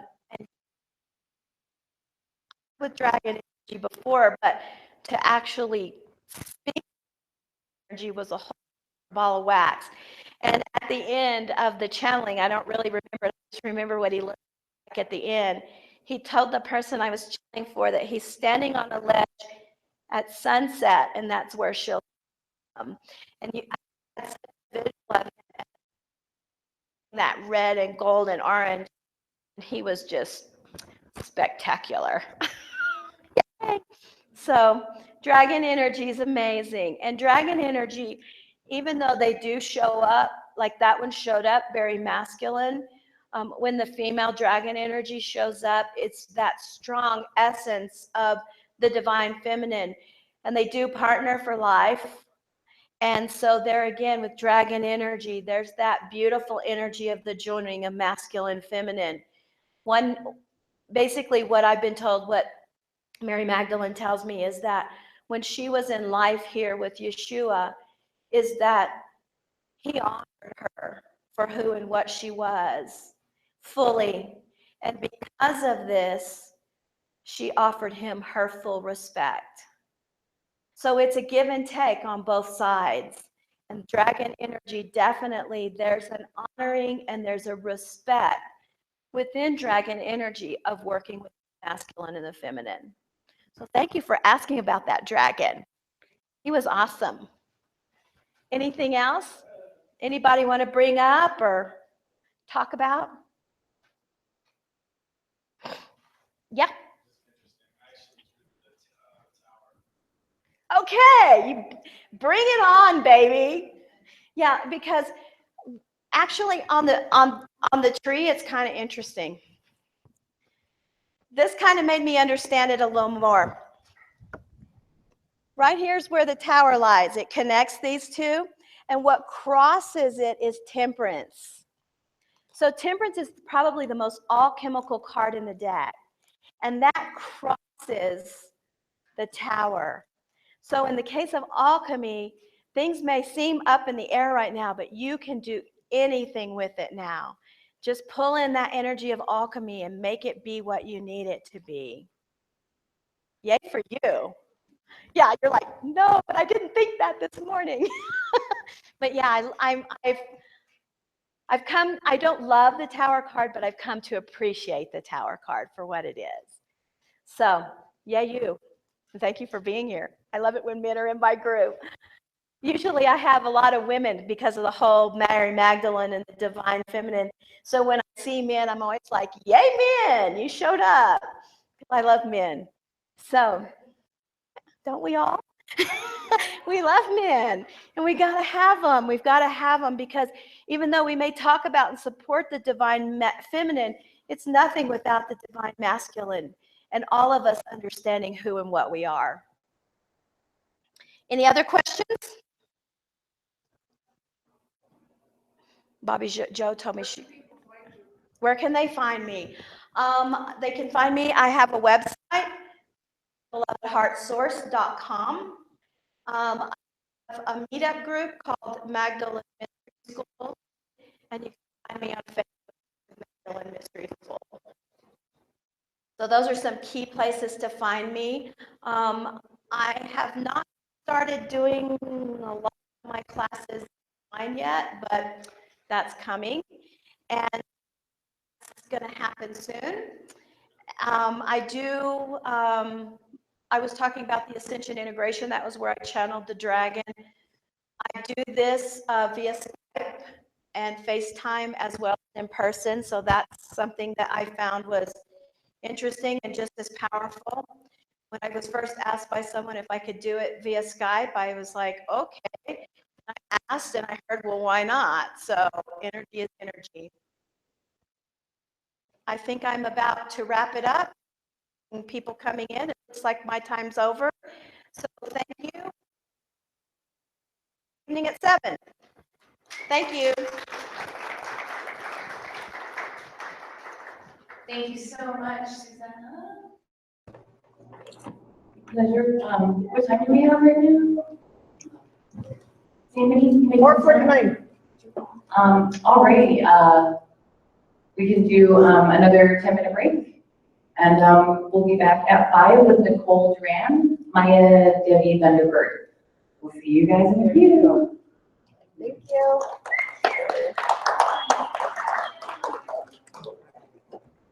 Okay. So now, what do you need? So let's go get you set up. Because all you need is that, because I always do that stuff.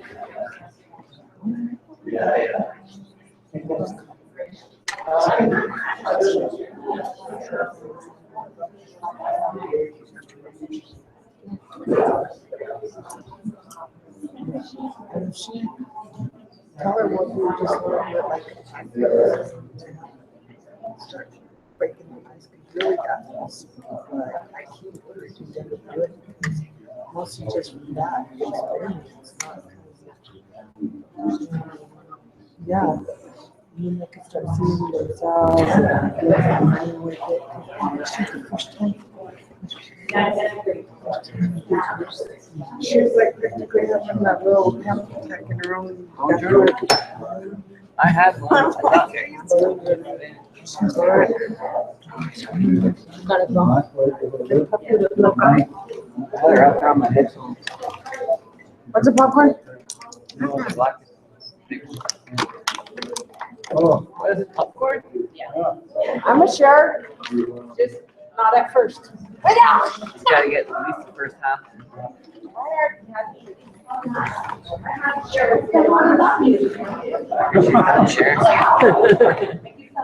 See what happens when you cater to the lady over? She disses me with I already had kids.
Give me some water. Yeah, that's what I have to do. I agree. All the time I water. I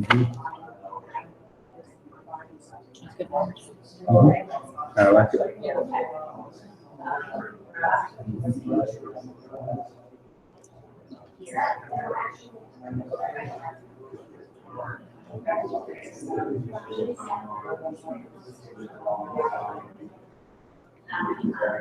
Are you guys not representing, or should I just?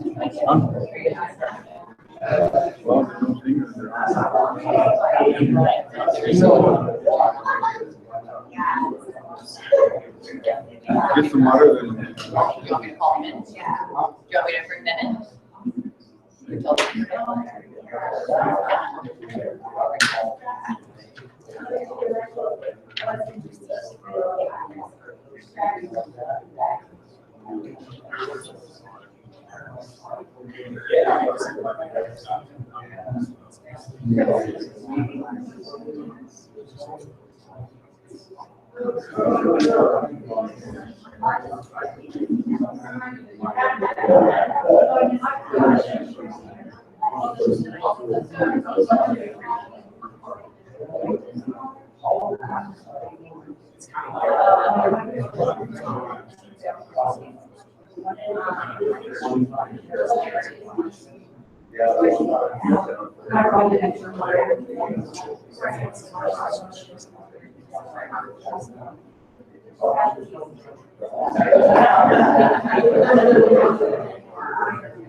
So those are. Yeah, it's just one.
Bring in the reinforcements.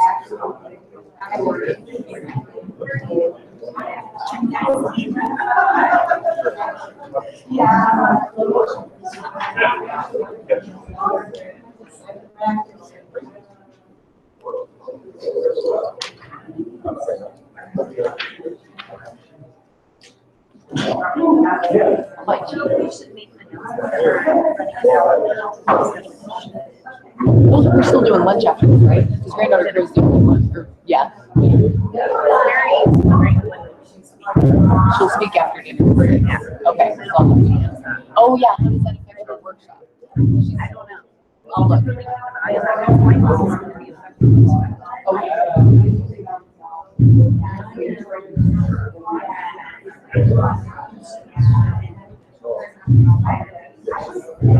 Who's next?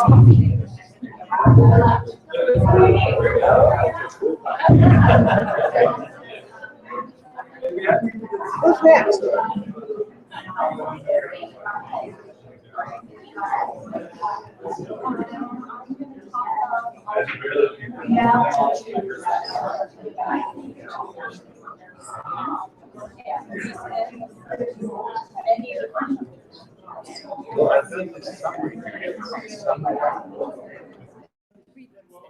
You would like me to?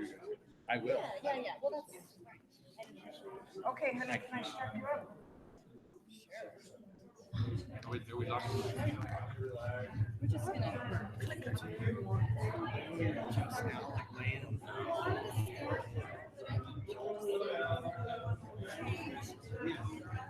I believe I threw your family off on the phone. Thank you.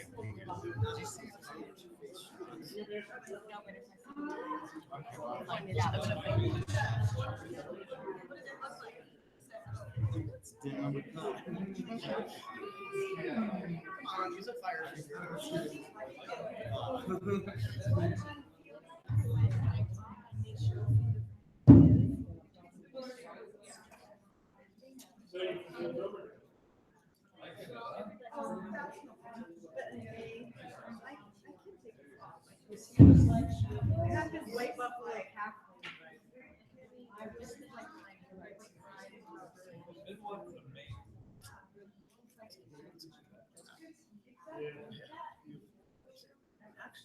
I know. You can do whatever you want. Sorry. And you're soft and you smell good, so I'm okay. I talk to people all day long. I'm like, I'm in there. It works fine until it usually works out wet. Now, like, what time they said? 2 days ago. No, it's a workshop. Oh, at 8 tonight. I'm gonna do a Reiki healing sharing ceremony. Sweet. It was just here. What? Yeah, Yes. okay. I know. Thank you. So, do you want us to do this on the way? I'm not gonna use this, are you? Well, if you're gonna, no, if you're gonna. Do you want it up there for them to do a photo shot of it or not? Because if you just want it here and you want it there, then that's fine. Then let's go to the so that you Yeah, because that's blocking. It's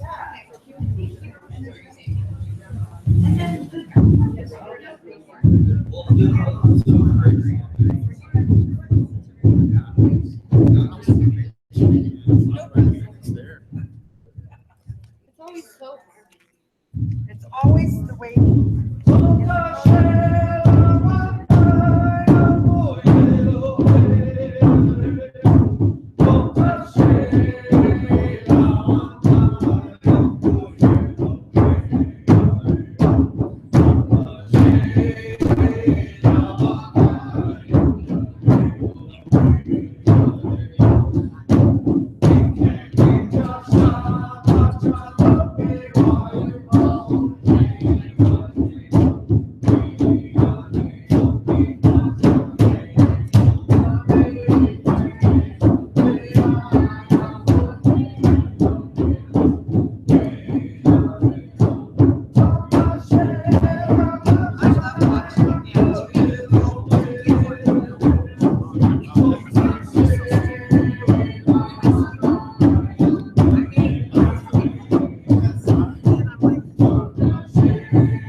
Beautiful, thank you.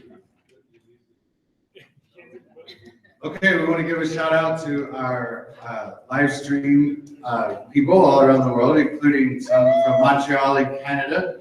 And currently we have Nathan, Unchi Betsy, Sandra, Todd, and Janice. All are looking from Montreal.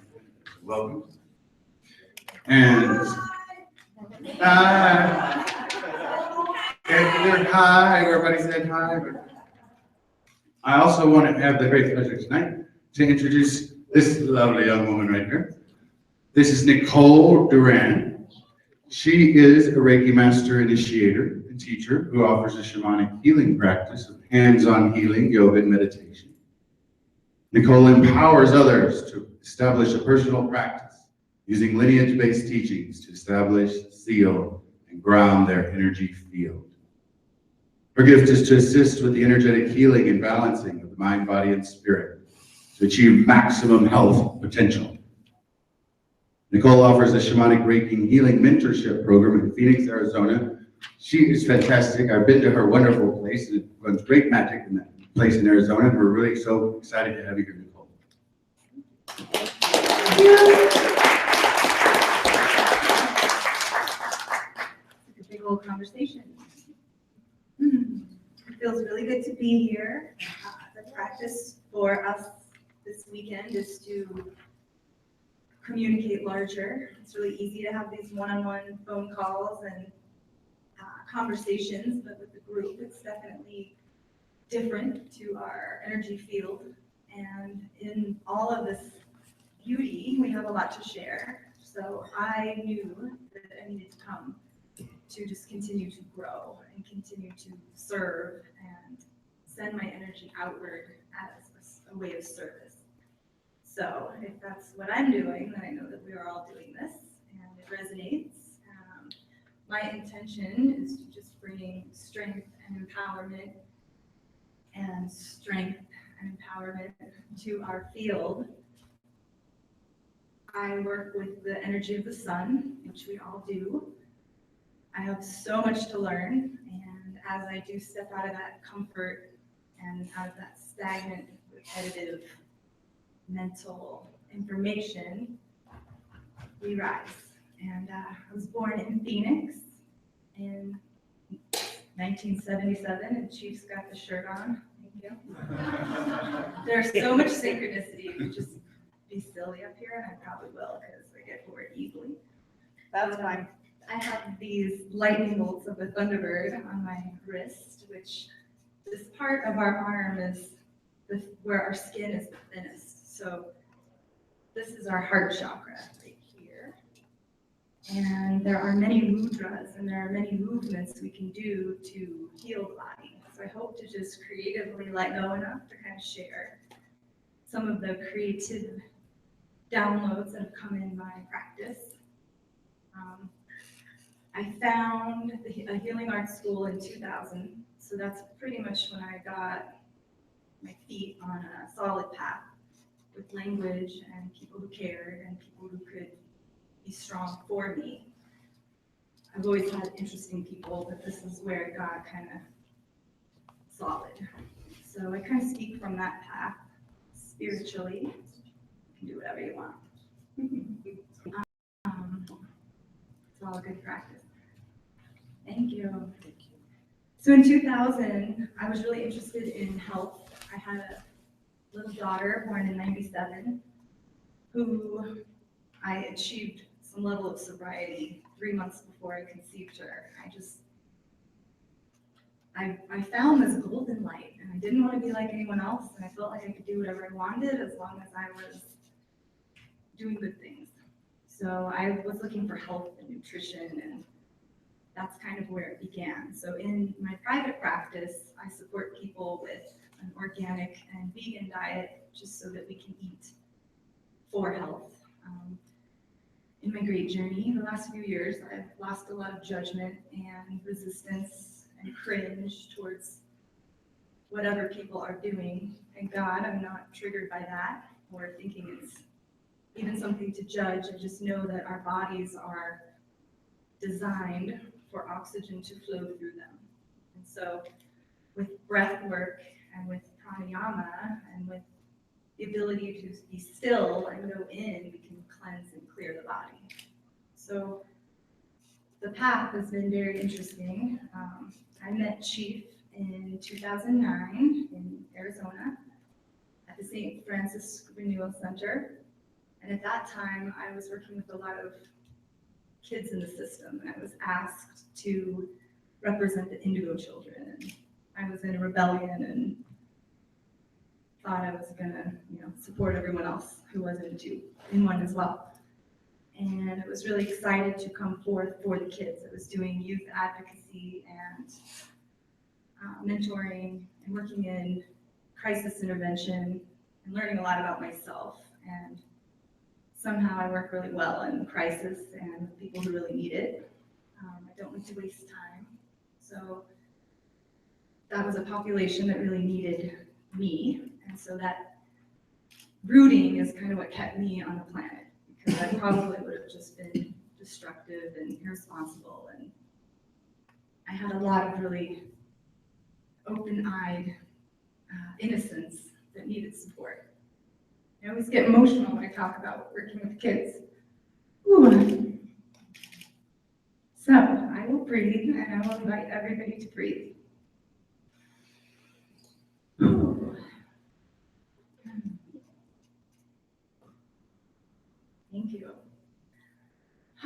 One thing that I have noticed with this conferencing is that I have needed a lot of breath just to ground. And as a person who's interested in yoga and these Indian philosophies, this practice is about doing the practice. There's a lot of concepts and information, but the hands-on healing and the altar of the hands really takes us into the work. So in a dharmic existence, it's really easy for me to wake up, water a garden, have a couple clients that I'm doing hands-on healing with. And that healing work is what I wanted to kind of share today because it's profound. And I know a lot of us are healers and we touch bodies and we get these big downloads. So I just wanted to remind us of what restores our energy. And it's always a self-practice. It's always self-care. It's, greeting the sun in whatever tradition we greet it. My personality has been exploring different countries and seeing how they greet the sun. And they're all very interesting, so sometimes you have no choice but to just greet the sun. Whether you're somewhere cold and you gotta get up and whatever's going on. But greeting the sun is a way and the way. And I would just invite us to remember to extend our arms and to plant our feet, all four corners, whatever we're doing, if we're sitting in a chair or we're standing, just to remember that, our feet are square and having them firmly on the ground gives us stability and a solid, straight spine, which opens us up in our Sushumna channel. And our Sushumna channel is our golden current. It's that encasing that houses all of our chakras, which, are the 7 sacred centers and our, there's so many words, and I thank Chief for giving me so many words. I have some ceremonial sage that I want to gift you from a neo-tribal gathering event that we were able to create the last 2 years in Phoenix. It's pretty phenomenal how it's all kind of just worked out. And I feel like my spirit has just been allowed to kind of model what works, whatever it is. If it's, a stretching practice, if it's a kirtan, if it's a moon practice, if it's somebody comes in with a certain issue, it's like I've just somehow been able to sweep that flow through. And if I can do it, anyone can do it, because it just kind of happens. And I want to talk more about the Sushumna channel, which I have found to be the golden current. And in working with the 11-11, 12-12, 13-13, this experience starts to happen where we have this whirling rainbow and our field starts to activate and open and be full of life and full of color. And it's important for us to work with the elements that support those colors, to work with the essential oils that work with those colors, to wear clothing, to wake up the color in our body, to eat those foods that support those colors as well. That's been this summer project that I've been doing with my kid, is finding every plate, and we've heard all of these things. And is the practice, and the practice is what creates our field. And there's so many forms of this practice. I mean, showing up here, it's like there was different, or we wouldn't be here, and it's in alignment. And these different processes of self-care are ones rising, to keep opening, to keep being downloaded, this very sacred and special energy to share with others. And first and foremost, our Reiki teaches us that we need to heal ourselves. We need to touch in with ourselves. We need to physically touch our bodies, really be in them fully. And we have feet, and we have feet. And, at some point we have to get over the ooh and keeps. The altar of the hands shows us to have hands. Like, we have everything we need right here. And the pranayama, I'm going to offer a workshop tonight at 8 p.m. You would like to have us all sitting in these chairs and breathing, but it's just not how it works. Apparently, it needs to be done in somewhat of a circle for my being to really hold that space. And I trust the integrity of all of it. So at 8 o'clock, I will do a sharing circle and have a style of offering a download that I've been using every new and full moon. I met my teacher in 2000 and joined her moon gatherings, and when Spirit told me to just do my own, I did. So about 10 years now, 12, I've been doing new and full moon gatherings and seeing what those really look like. And you know, I need Chief Golden Light Eagle in my planet just to give me a word, you know, a frequency such as, you know, what is this new moon? What are the lessons? And, you know, there are words like reverence, words like reverence. You know, what is reverence? Oh my God, I'm feeling all these things, you know. You can look it up in a dictionary, and then you can find out, you know, through your own life and the drama and trauma that enters your field, what it is. So it's been a really organic learning process, and it's only exciting, and it's powerful. And to ground this, you know, Native American, North American, beautiful information that we have, I have found India. I have a teacher that I hope to be with, and it's funny because the training is master that starts on 11/11, and I'm like, is that possible? So it is, and I will share some more of that in the circle space because it's a lot, and you know, whatever's going to come through comes through. I'm very open, I'm available. I feel like the population of people that I'm supposed to really support is in this room, you know, vibrationally, physically. You guys are amazing, and I know that it takes so much to just show up and rock that open heart space, and it just feels so simple to just, you know, come in contact with that field that ignites when our heart is open. So when our heart is open, you know, we have this Merkaba field. We become the man in the bubble. What's the guy's name? Leonardo da Vinci drew the picture of the man with the unlimited energy. That is this. So I love that we're in a chi house. We're in a chi, you know, lumber tree conscious cabin. It's a big one. It's a mother cabin. And it feels really grounded, and it feels good to see everybody in it. You know, we are very abundant. We are very privileged in our society and in our country. I thought I was going to go do great shopping in Indonesia and got schooled on how privileged I am. Whew. A lot of starving people, a lot of kind of deformed, beautiful, innocent animals and children. And it was just like, I was not shopping.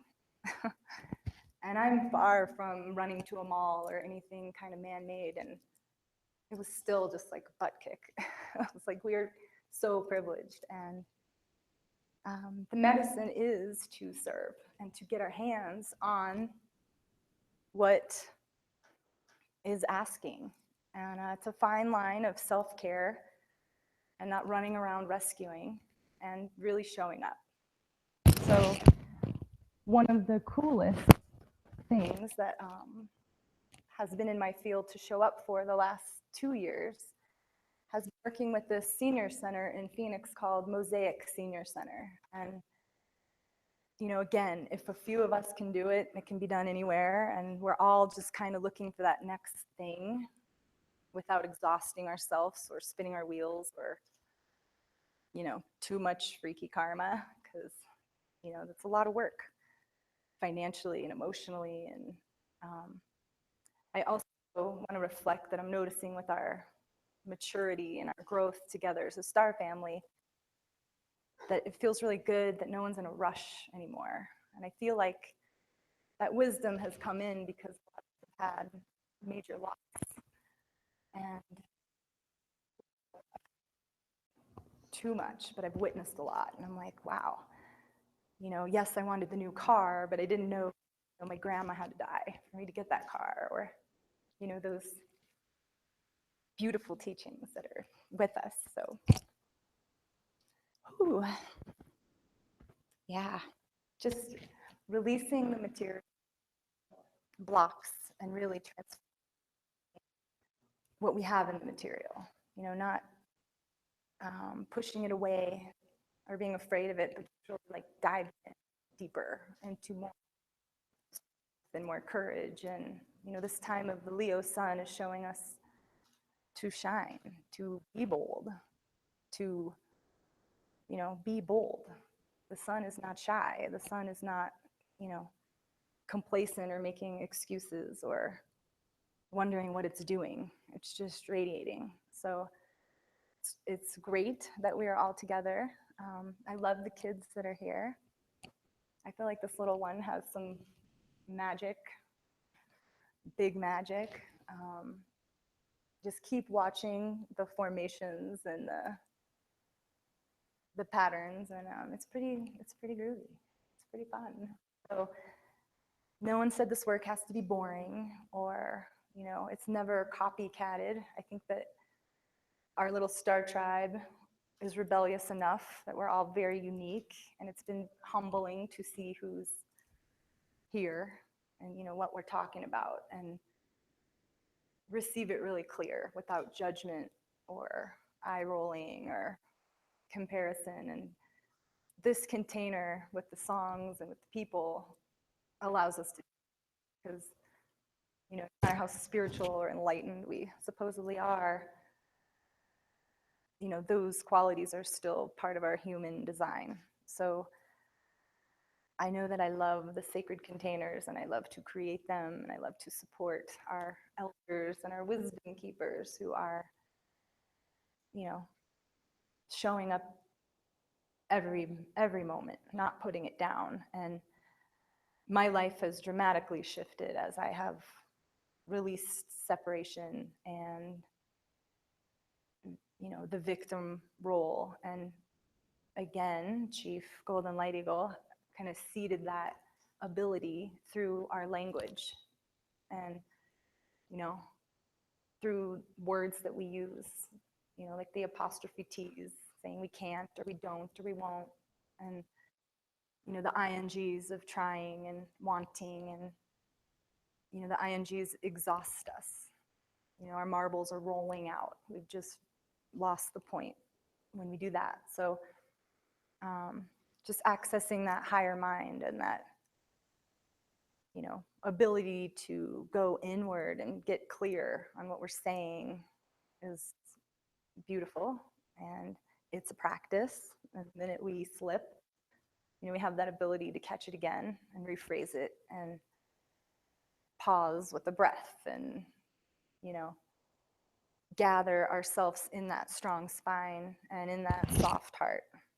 You know, so our heart is soft and our spine is strong and our feet are planted, you know, and I want to remind us when we're standing to have a little bend in the knees, because our energy current is always flowing, you know, from Father Sky to Mother Earth, and our heart medicine comes out of our hands. And, you know, our heart and our mind comes out of this lion's gate, you know, this mid-center of truth. And only in kind of a sacred circle or a meditation space can I, at this point, really access the clearing and the toning to start clearing those channels. And there's so many. I mean, every time we meet, we're clearing different huge sections and huge, you know, directions from the medicine wheel. So this is exciting, and it feels good to just stand here and say hello and see who's showing up around the chief. And this consciousness of 1111, which is just teaching us how to be, you know, and remembering all of the animal teachers and the planetary assistants and the spirit guides that we have. We have so much, so when we forget, it's an illusion. The moment we choose to breathe and breathe lower than our diaphragm, the mind has no ability to actually work. And when I did return from India, I was given the name Maya Devi, and Maya is the illusion, and I've had a lot of it. You know, as big as we are, as big as the world is, that's how much illusion we can have. Maya is also the earth, and it's also the circle. It's also the mother. You know, so as we clear that illusion and as we become stronger in our core and in our center, you know, we're not running an illusion. We are clear. There's a clear message, and it isn't make-believe. So I'm loving the Maya, and the Devi is the goddess that masters the Maya.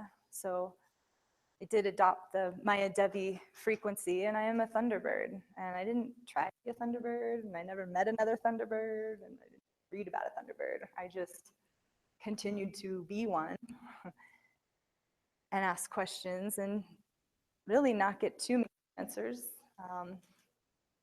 I met an eagle, and Chief let me know that the Thunderbird, like the condor, is the feminine to the eagle. And so this feminine receivership and ability to just nurture and love and exist is the medicine. And I love to work with spirit. I love to work in, you know, the south of what's hidden in the subconscious. And my Reiki master teacher happens to be a panther priestess, which is pretty beautiful. She did a lot of work in Egypt, and the panther lineage teaches us how to, well, always have an active field, but really seal the field. And it's like this thin, black, kind of obsidian, reflective, shiny, beautiful, you know, it's like a session. It's like a experience. If we tap into it, it's big protection. And it just reminds us that when we are love, when we are full of light, you know, we are protected and we do reflect. And if something leaves us or runs away from us, it's because we are protected. And, you know, this work helps us quit being hard on ourselves and quit clinging on to attachments and stories that aren't real. So this practice, you know, whether it's hands-on healing, you know, working out a pain in somebody's shoulder and understanding that that pain is beautifully fed through the body. You know, that energy, pain is just energy, and we need touch. If we could do the body work ourselves, we'd never leave our bedroom or room or shower or wherever. We wouldn't. But we need other people. And many cultures all over the world and every continent, you know, they have a hands-on practice. There is a shaman, you know, there is some form of a hands-on healing. So I would support us all to support ourselves with getting more into Reiki as a foundation. You know, there's a lot of information, but how do we release it? How do we ground it? How do we make it practical? How do we support ourselves, you know, monetarily? Reiki teaches us about energy exchange. So I now have a healing garden because there's so many people that make money a thing, and I'm like, well, do you want to dig? Oh, you know, you want to dig with me or help me drive and go haul dirt? I'm just one chick. I mean, you know, doesn't matter how much I will my nose or flap my wings, I'm still one chick. And community building is a lot of work, and I am acknowledging all of us here for our devotion and our mad skills of building community, because that is what this frequency is. You know, we're learning how to ground down timelines, seasons, moon cycles, and in that we get to balance our hormones. We get to settle our endocrine system. You know, when our heart is open, our high heart is open, and our, you know, our thyroid. And, you know, when our eyes water, it's validation that our heart is open. And when our eyes water, our pineal gland and our pituitary gland and all of these places get movement through them.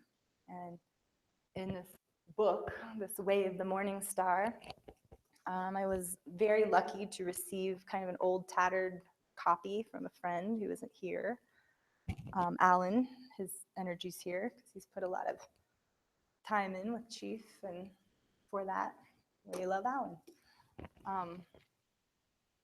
There's so much language. I mean, it's, you know, the glands are the well springs of youth and of innocence and of truth and of vibration, and you know, there's just so much here. So I invite everybody to keep exploring.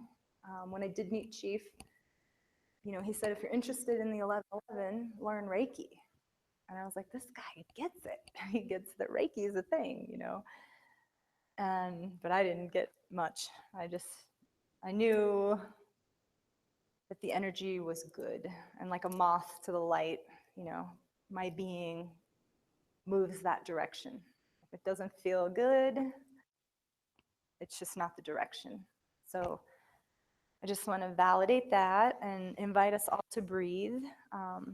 There is a small donation fee for the meditation. I would say if anyone wants to come, just get there. I like to support the systems that are in place because, again, this is our practice for how to do these on a bigger scale at a bigger time, maybe when it serves us to do that. Definitely feeling how personal this one is for all of us, and, you know, womb spaces and heart spaces. So it feels really good to be part of that. And I know that we'll grow. This is a 9-year. 2016 is a 9, so we're completing the last 9 years of stuff. And each moon, each sun is helping us, you know, clear and also open, and clear and open. And it's such an opportunity to ground, be empty. And empty is amazing. I've seen us full, and I've been full, and full is a lot. There's always so much to let go of when you're full. And I feel like when we're empty, you know, we have more space to serve or to hear or to listen. And, you know, my teacher from India, his name is Anand, which means bliss. And he says, you know, when you're silent, spirit can come to you. And so I really want to hold this meditation for whoever can be silent. And if it's not in that exact time, you know, this weekend, I think it's sweet to find some silence or some form of an experience of cleansing with the breath. People come with some pretty scary ailments and diagnoses, and I just get really excited. I mean, the weirder they are and the more complex and even painful, I'm like, come here, because there's so much medicine. There's so much medicine. And, you know, we're all here for the amount of time we're here. And it's always perfect and it's always beautiful. So while we're here, you know, that bliss and that field that is genuine and lifted and big and bright, you know, it deserves to be embodied and felt and experienced and shared. And it's easy once you get your groove, you know, of whatever it is, and somehow the physical body bliss out is how I support myself. And you know, that transmission is valuable. And you know, in the practice that I have, I never turn anyone away for money. Energy exchange is understood, but at this time I don't think it's really a problem. I feel like there's so many ways to serve and get what's needed, that we're doing that. And so I invite us all to Phoenix as well whenever there's some energy there. I know that Jim and Sue want to come back and do something at the end of September. And we always want Chief and anyone else who wants to connect. Reiki Vibration, Reiki Healing Studio is the studio that I have been graced to kind of serve. I wake up, I sweep the porch, and you know, it's like you do all those things you're supposed to do and everything just works out. So In the Mayan calendar, I am the house, and I am. Like, I really care about the countertops more than what I'm wearing half the time. If someone's coming over, I'm like, as long as the house is, you know, happy, and it feels really good. It feels like a foundation and a base for building community comes from whatever practice is allowing us to continue to show up to it. And so building an altar is a big place to start. Having an altar space that you go to every day, even if you're camping. You know, it's a spirit intention. And when we ask, you know, spirit to be there, it is. So these cards are wonderful altar pieces. They kind of teach you at the pace you need it. It's organic.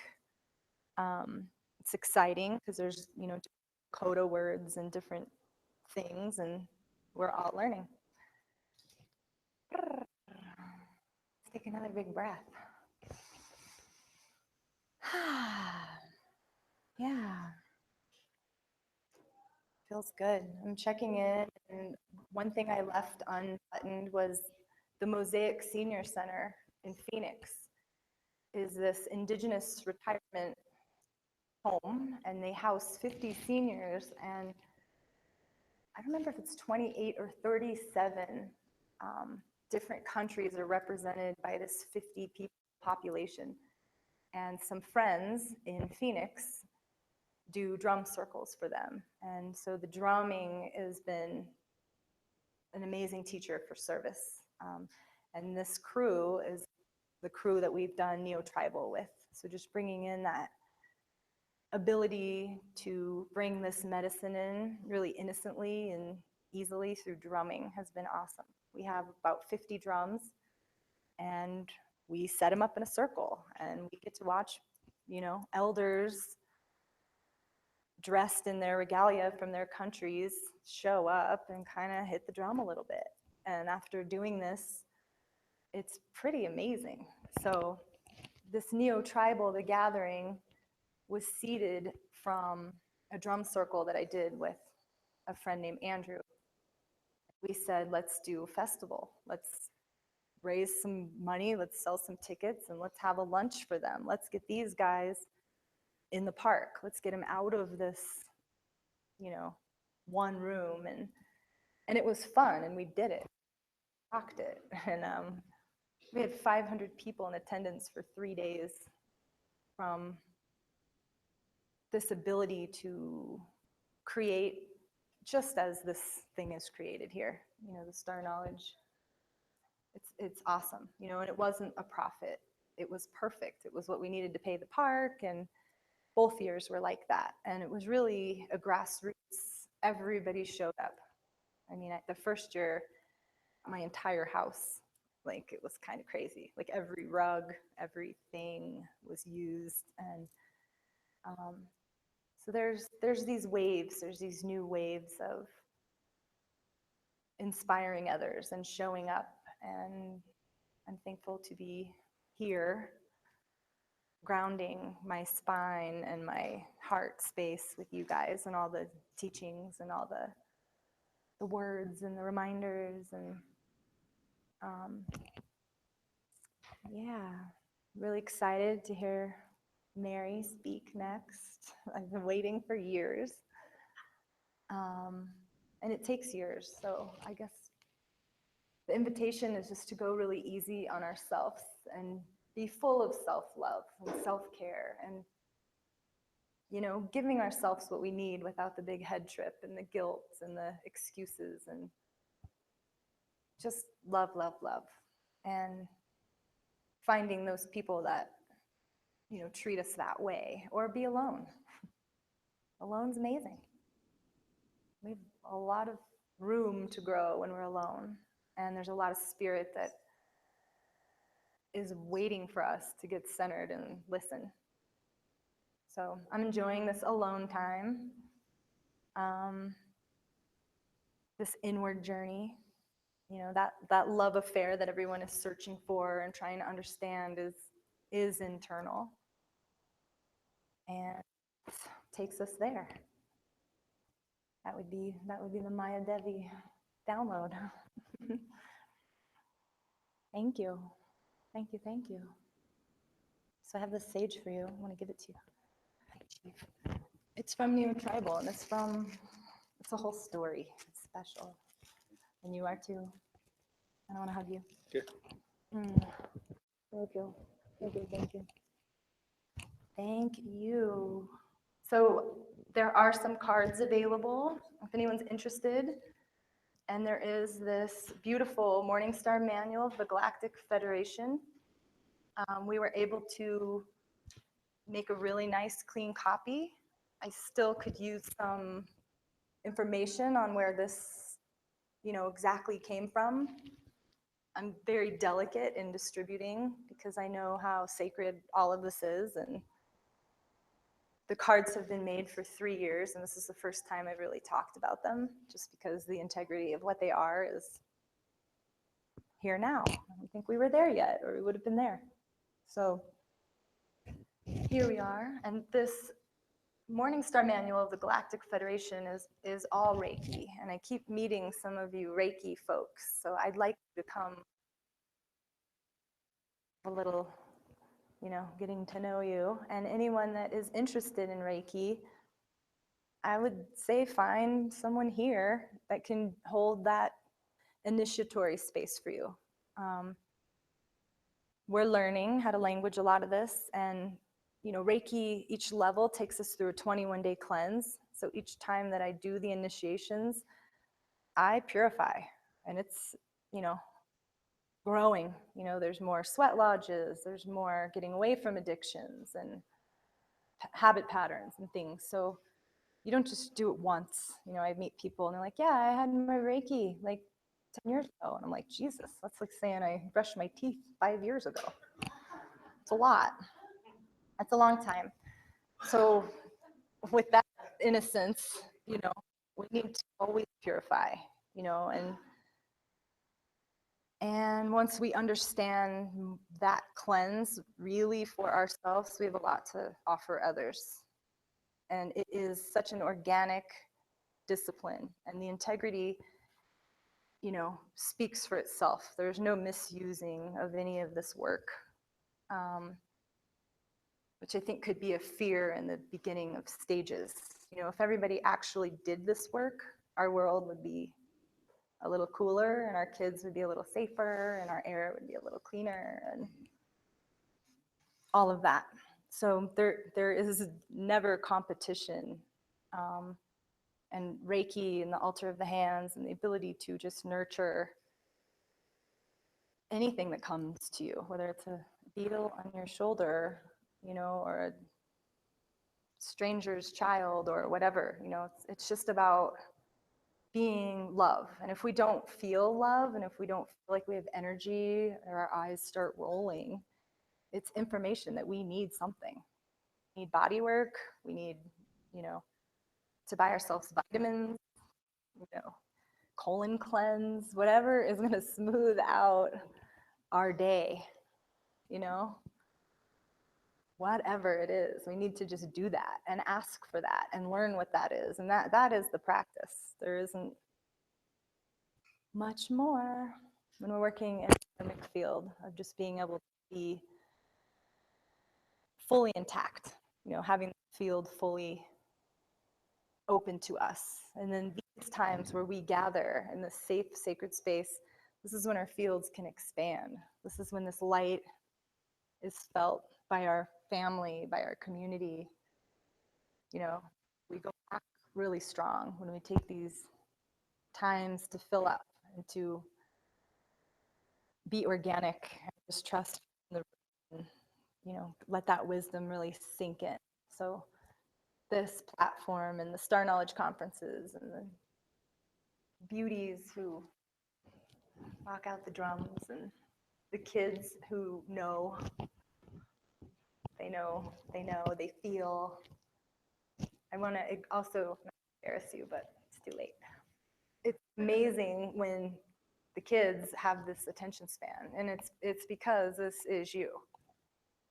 And I had an attention span when I was little that I've been able to remember gently, you know, just recently. It's like, oh, I used to sit on the bed of my grandmother who lived to be 102, and she was a healer, and she was referred to as a saint. You know, cars would line up on Sunday, and they would go visit grandma, and, you know, she would bless them. And I was the only grandkid that wasn't scared of it or made fun of it or ran around the hallway like a lunatic. I was actually very intrigued, and I sat with her, and I thought it was really sweet. And, you know, I didn't know what that was until now, 38 years old, like an old lady. And I'm like, wow, I was a cool kid. I was on some level. So you're perfect and powerful, and the more we breathe and take time to slow down, the more effectively we can speak, and the more creative we get to be. And I just, again, I'll leave us on color. You know, when we go to sleep tonight, rub your hands together. When you walk out of here, rub your hands together. I can't because I'm holding the mic, but in other timelines, I've had 4 and 6 and 8 arms. So I just have to imagine all those lineages. But rub the hands together and place them on the body. That's another thing. When we're sleeping, we can fill up. We can place our hands where we need them. You know, if we have stomach issues or anything, our head's spinning, put your hands on your body. You know, we have an endless supply of healing ability. Every time that our heart beats, you know, a fresh shot of oxygen is trying to move through our circulatory system. So when we help that happen, it happens. I mean, there is no question. We're just understanding how that works. So, you know, in yoga and qigong, we start to learn about twisting and squeezing out organs, and it's time to stop. So we'll twist, and we'll see each other later, 8 o'clock. Thank you. Thank you. Awesome. More rounds.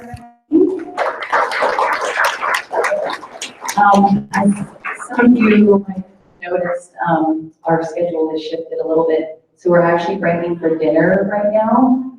For those of you who don't know, the restaurant is down the hill. They have really amazing food. You can purchase it there. It's all farm to table, organic, really high vibrational. When we come back from our break, Mary Lightweaver, grandmother Mary Lightweaver, will be speaking. So please make sure to be here for that. Because of the time, I don't know what you want to call it, whatever, because of how things have happened, the workshops that we have are going to be back to back. So grandmother Mary Lightweaver's workshop will be immediately after her talk. Michael Lee Hills will be immediately after his. We will end with Sheldon Bird, and granddaughter Crow will be speaking tomorrow instead. So for those of you that have an older schedule, there is an updated one up front. You can figure that out for planning, and enjoy dinner. See you soon.